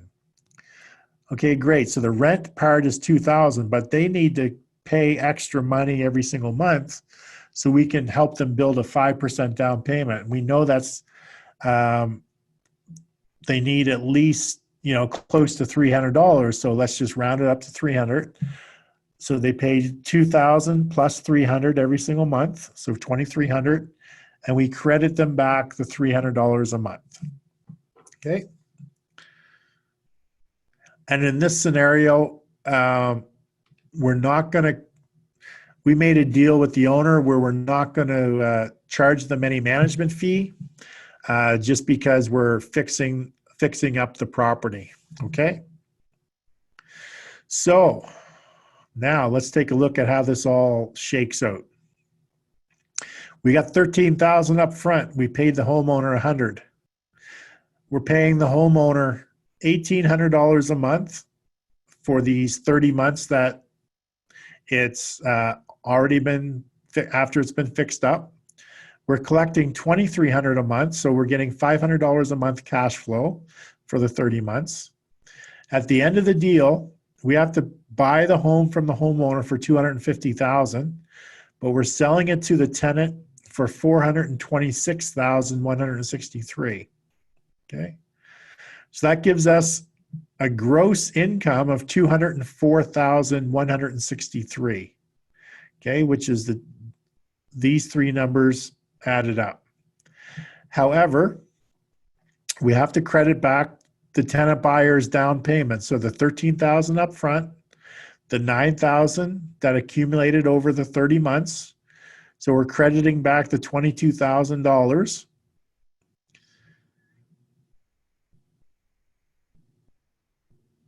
We put in, remember, it costs us $76,900 to renovate the place. That's the carrying costs and for 6 months plus all the reno costs. So it costs us $76,900.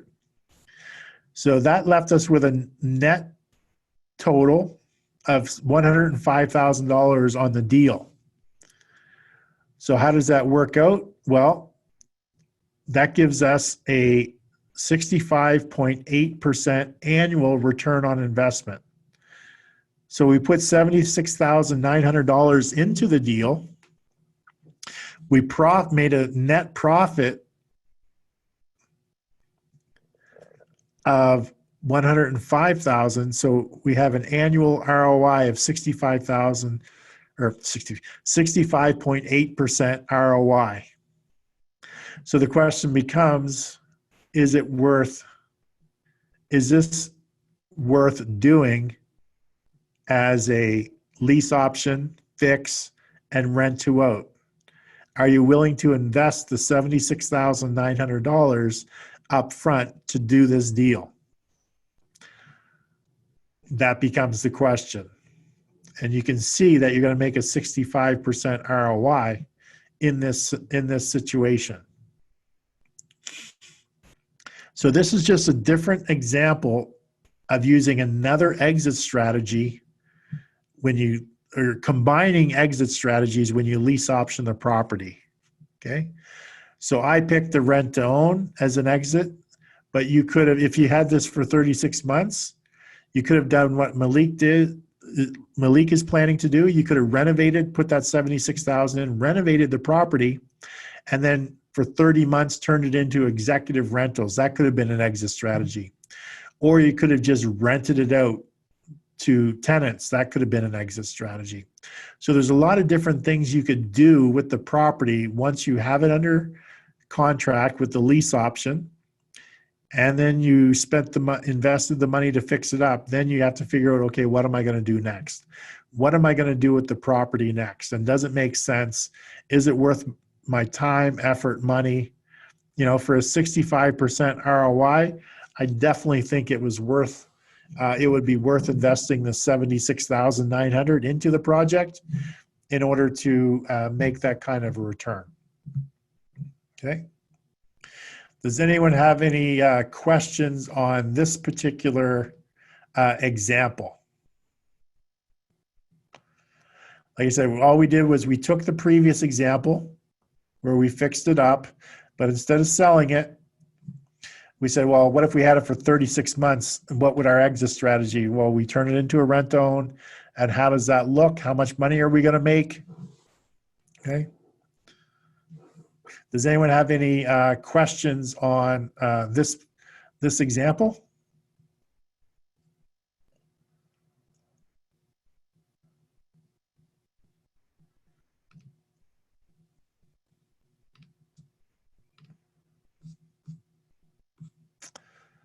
All right.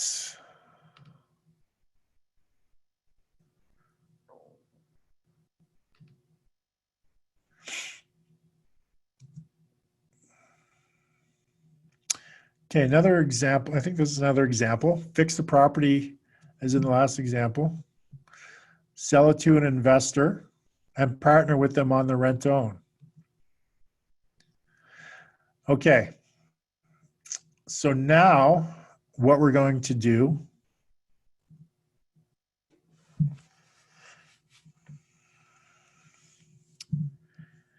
is we're going to combine the two.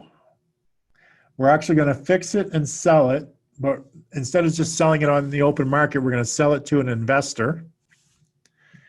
And then once the investor buys it, we're going to partner with the investor to do the rent to own, and just to see how much money would you make if you did that, if you actually did that. So we're just going to switch back to this rehab screen again. Okay, so we fixed it up.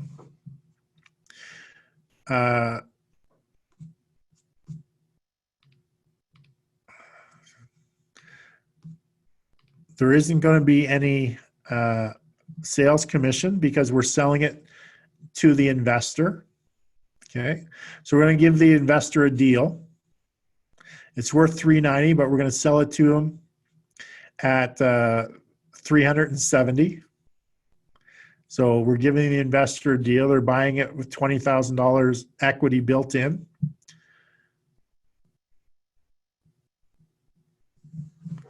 So step one, obviously, get it under contract with the owner.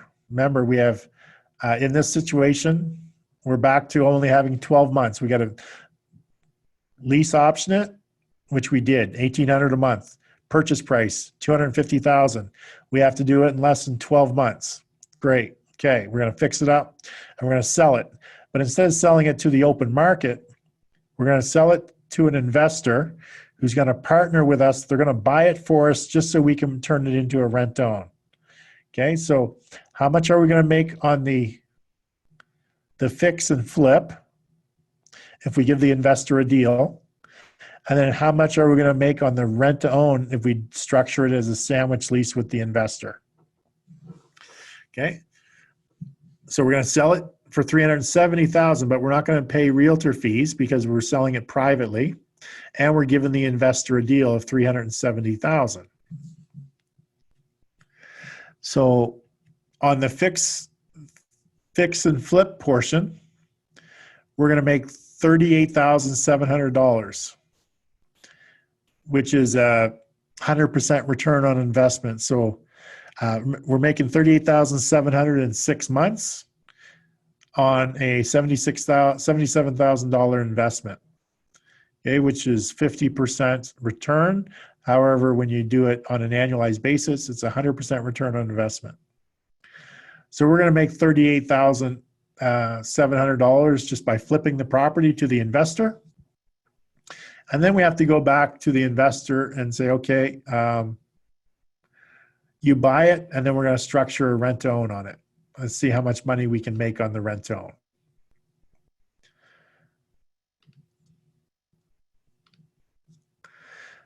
All right, so we know that the owner bought it for the investor bought it for $370,500.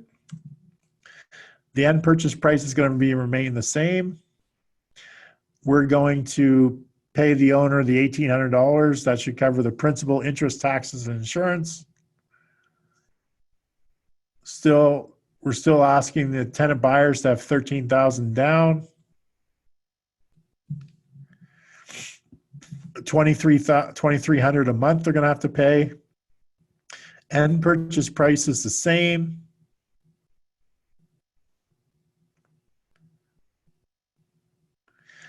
We have an agreement with the investor where we're not going to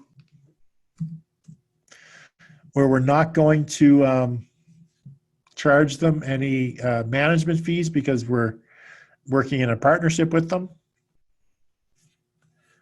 Okay. So the investors actually,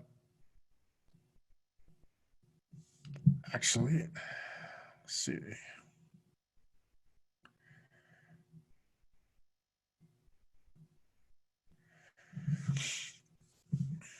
So the investor is making their money on the mortgage pay down primarily.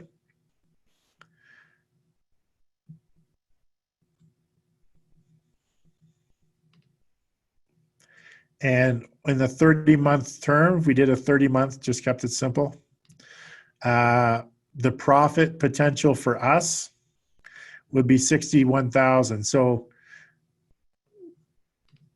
we had already made $38,000 from the fix and flip. So we made $38,000 on the fix and flip, sold it to the investor, agreed to pay him $1,800 a month, plus give him $370,000, the same as what he purchased the property for. So he's going to make the mortgage pay down. You might be making a little bit of cash flow, and you're going to make the money on the rent to own. It depends on how much you structure with the owner. You may have to give up some of this $61,000, but you're still looking at making $38,000 on the flip and up to $61,000 on the rent to own, all in the same property. It all depends on your exit strategies and what you can negotiate. But all of this starts with the one thing, which is lease optioning the property. That's the key to all of these different scenarios. So I can run a number of different scenarios, but it all starts with lease optioning the property. That's where everything starts. And then it's a matter of, okay, well, let's just figure out how we're going to make money on it or what needs to get done. So we could run a whole bunch of different scenarios, but I think a lot of you are getting hopefully everyone's getting the point where, okay, well, now that we have it under contract, there's a bunch of different ways that you could look at it in order to make money. Okay. Like I said, I keep going back to the to the rent to own as the exit strategy, just because one, it's a little bit more complicated than just doing a straight rental. So I may as well teach the more complicated stuff, because I'm sure a lot of people know just how to rent out a place. You just find a tenant, you give them a lease agreement, and you collect your money. And hopefully you did a good job of finding a tenant. Or if you're doing short term, you fully furnish the place, charge 2 to 3 times what you would normally charge, and get people in there. It's a lot more turnover. You're paying cleaning staff, things like that, to come in between turnovers, and maybe you even have cleaning staff come in on a weekly basis, even if people are there. But you factor all that stuff in. It's still less complicated than figuring out doing the rent own. So I wanted to sort of give you examples of the more complicated stuff, several different examples, so it gives you an idea. But you can do the other strategies, which depending upon your area may be more suited to your area and may be even more lucrative.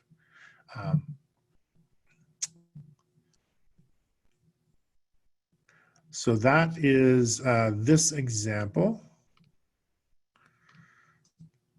Does anyone have any questions on this particular? I ran through that one pretty quickly.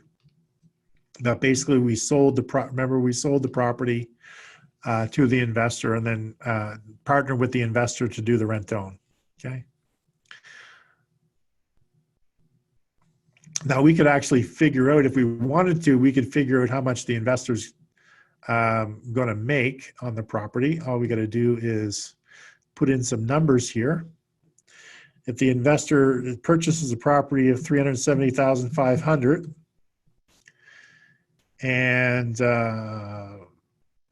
they have put in 80% or 20%, so they have a 80% loan to value.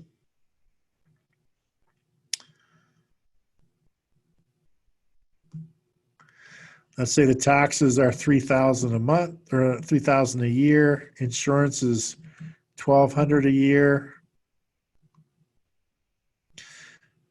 Factor in $500 for accounting.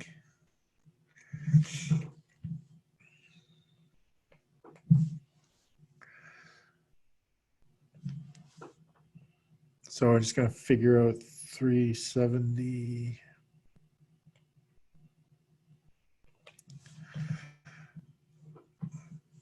So the investor has to put $74,000 into this deal to purchase the property.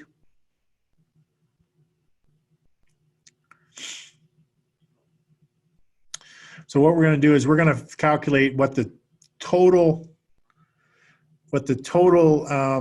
rent to own profit is, and then figure out how much of that we're going to share with the owner. So in order to figure out the total, we need to figure out what the mortgage pay down is.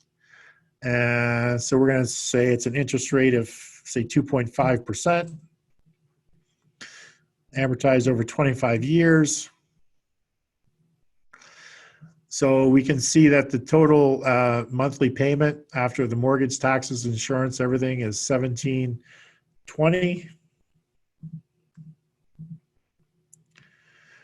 The mortgage balance at the end is $274,340. We get that number over here. This is at the end of the 30 months. This is what the mortgage payout would be. And the owner had to put in $74,100.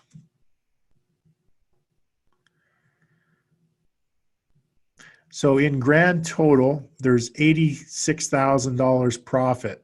So depending upon, remember when we did it without figuring out the owner's portion, it was like $61,000 profit.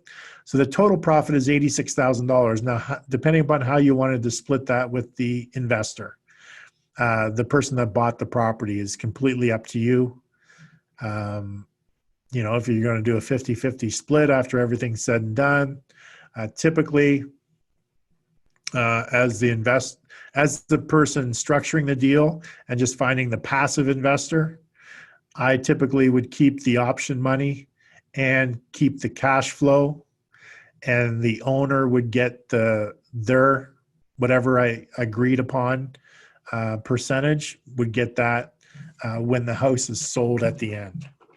Okay.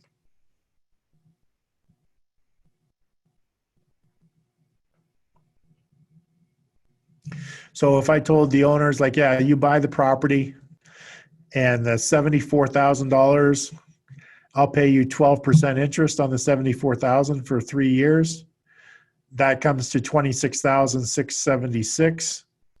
So if you subtracted that from the 86, you as the investor would still be making $50-some thousand. So it all depends whether you get the owner, the investor to buy the property and you say, I'll pay you X number of percentage on your down payment money, like 12% on your down payment money.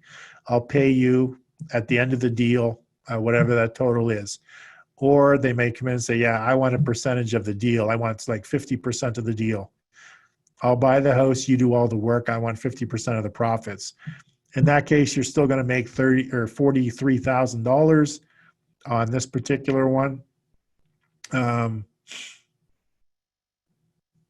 So it all depends on how you're going to structure it with the actual person buying the home. But like I said, there's so many different things you can do once you control the property. And depending on if it's a fixer-upper or not, or if it's just a straight, if it's a move-in ready, then obviously there's less of this stuff you have to do. You just have to make a decision. Are you going to rent own it? Are you going to short-term rental, executive rental, Airbnb it, or just make it a straight rental for the next 3 years? Those are not complicated at all when it's move-in ready. But I just wanted to run you through a bunch of different scenarios that you could potentially be faced with, and just give you an idea of what kind of profits are in it and how you actually go about to calculate those profits. Okay. So feedback, how confused is anybody? Everyone gets this. Like I said, I'm just running through different examples over and over, just to show you different ways of calculating different scenarios and how you actually make money doing a lot of this stuff.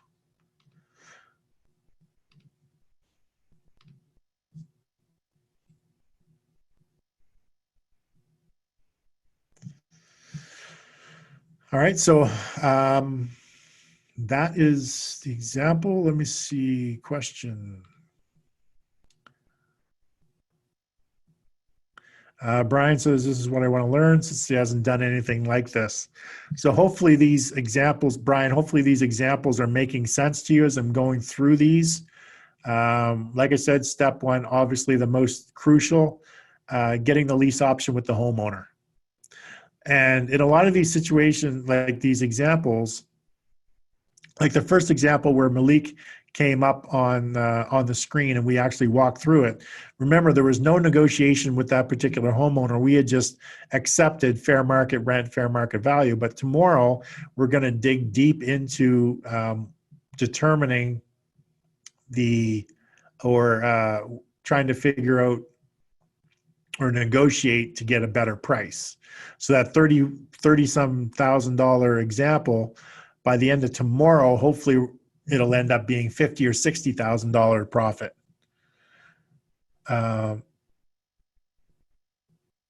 So Angie just said she needs to go through the recording again to retrace the steps I'm showing, but she likes the process. Yeah. That's why I'm trying to do as many different examples as I can, just sort of to repeat the same stuff over and over and over so you can see the same situation. And again, once we're negotiating, tomorrow when we get into negotiating the property, we'll come back to that spreadsheet again and then start putting numbers in there so that it's just repetition, right? Going through it on a consistent, persistent basis will help you in really understanding how to calculate the profits. So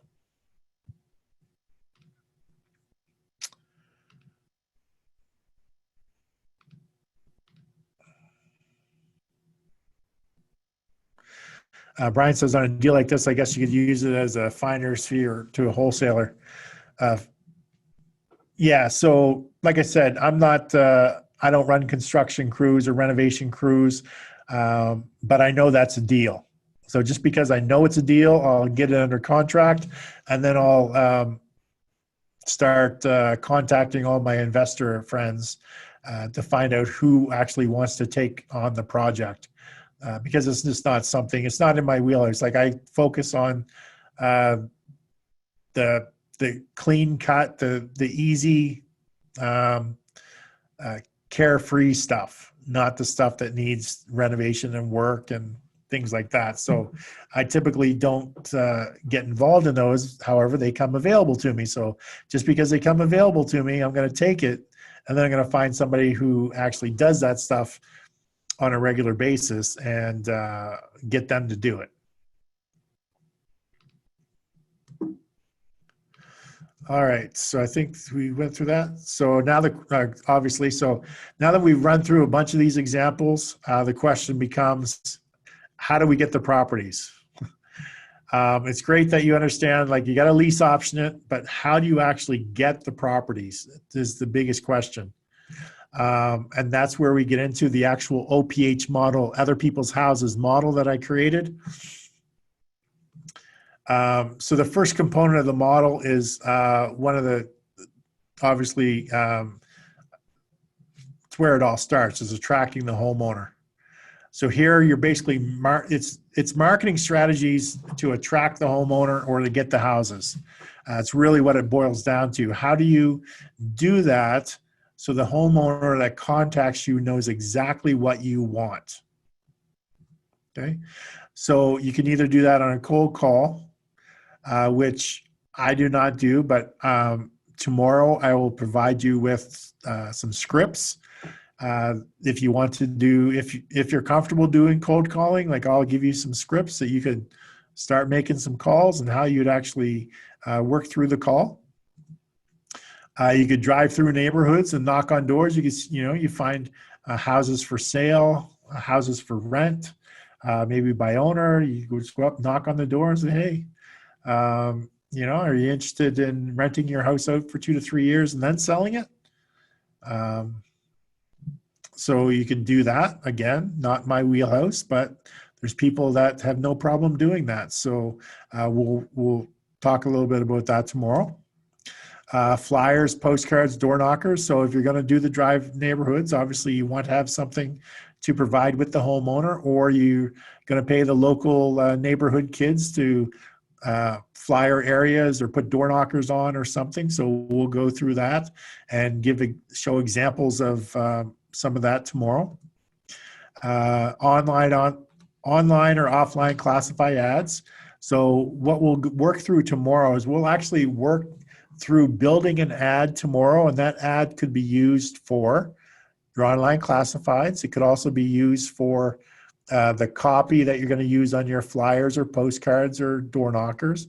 Could also be used for any paid advertising like Facebook, Instagram, things like that. So you can create 1 or 2 different ads, but you can use it in all these different mediums, all these different marketing strategies just by the 1 or 2 ads.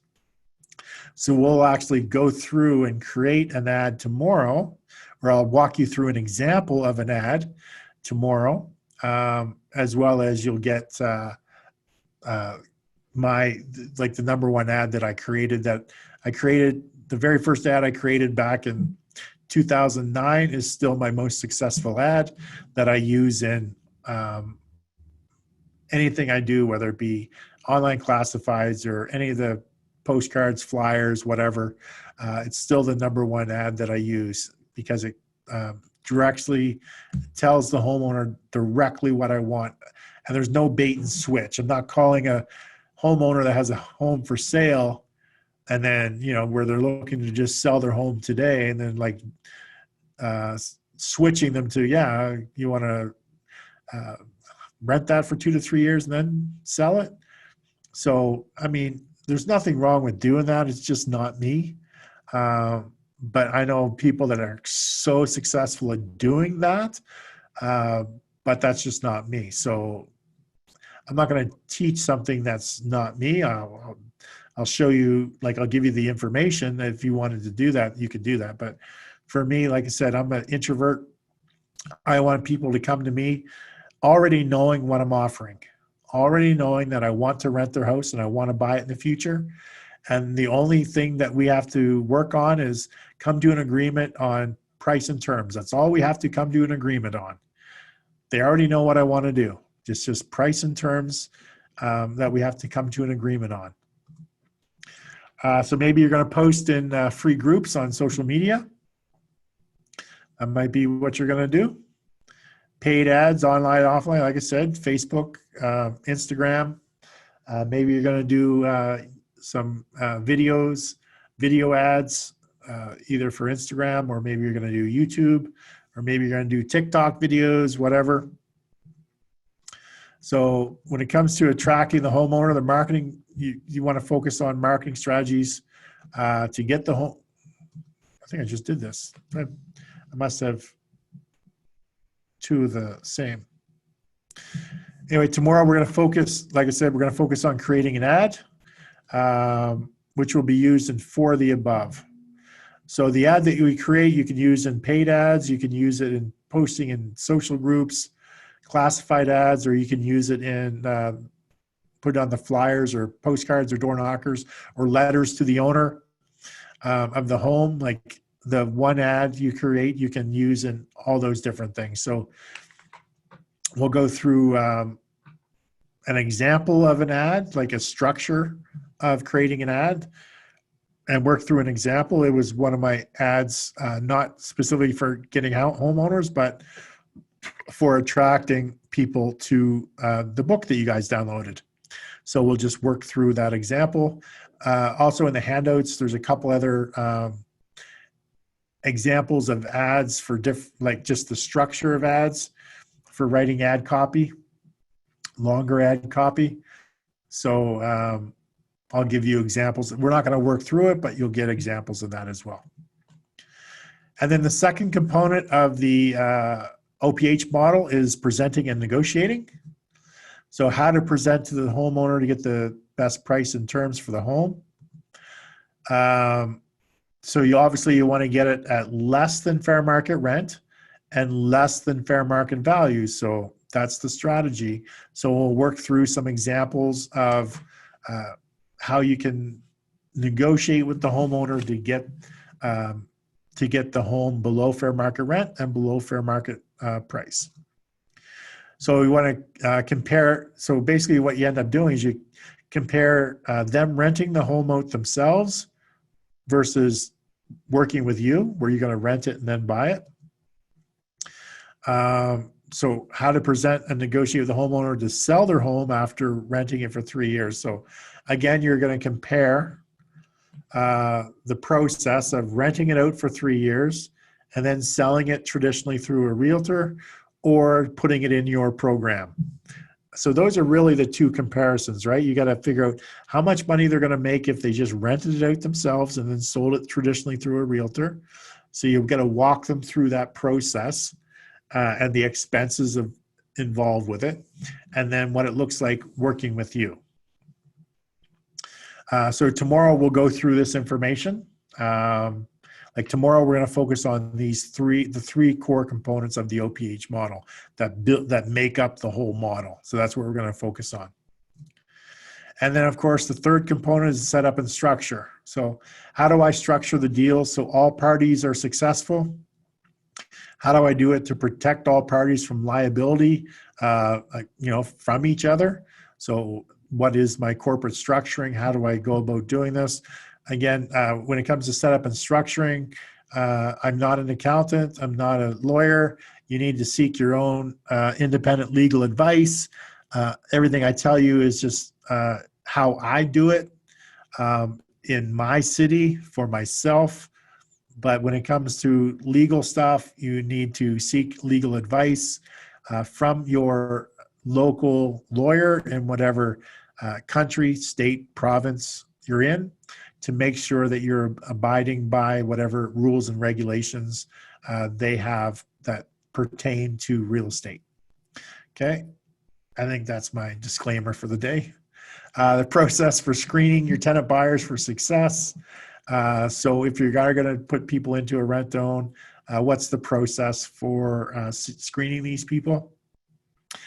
And then I'll go through what agreements I use in every situation, and to make sure, and we'll talk about what's in some of these agreements to make sure they abide by all the real estate laws, provincial state laws, what the banks want to make sure they see in these agreements, and what the mortgage insurance companies want to see, and landlord and tenant acts. But at the same time, I can tell you based on my experience and based on my country. But even if you're in my country, you would still need to seek independent legal advice with regards to structure, corporate, how you structure this, as well as how you, what would need to be in the contracts for your area. But I will lay out exactly how it works for me. Okay, so this is the only minor difference between me doing this here in my city and me going, say, into the US and doing this, or me going to the Philippines to do this, or some other country. This is the only part that is a little bit different. It's just, what are the local laws and rules when it comes to real estate? So step one, seek legal advice. Like, you can take this information that I provide you on the slideshow tomorrow, and you can take it to your local lawyer and say, okay, this is how this is structured here. How would we do this in my state? Like, here's the model. How do we do this in my state? And here's like all the different agreements, and here's what they have in each agreement. How would we do that, in my state? Like, do you have something like, can we, how do we structure this here? So that's basically how it would roll. If I decided to go into a particular state in the US, for example, first thing I do is find a real estate lawyer. It's okay, here's how I do it. How do we do it here? I want to do the same thing. How do we do it? Here's my agreements. Can we use these as a template to make agreements that are appropriate for this state? Like, I want to do the same thing. Here's my agreements that I've invested over $20,000 to get done for my country. Take this information and let's build something that works for this, city or whatever. So tomorrow we'll go through that structure, the process, the contracts. Oh, and you don't need to spend $20,000 for contracts. We just actually sat with Canada's top options lawyer for 40 hours.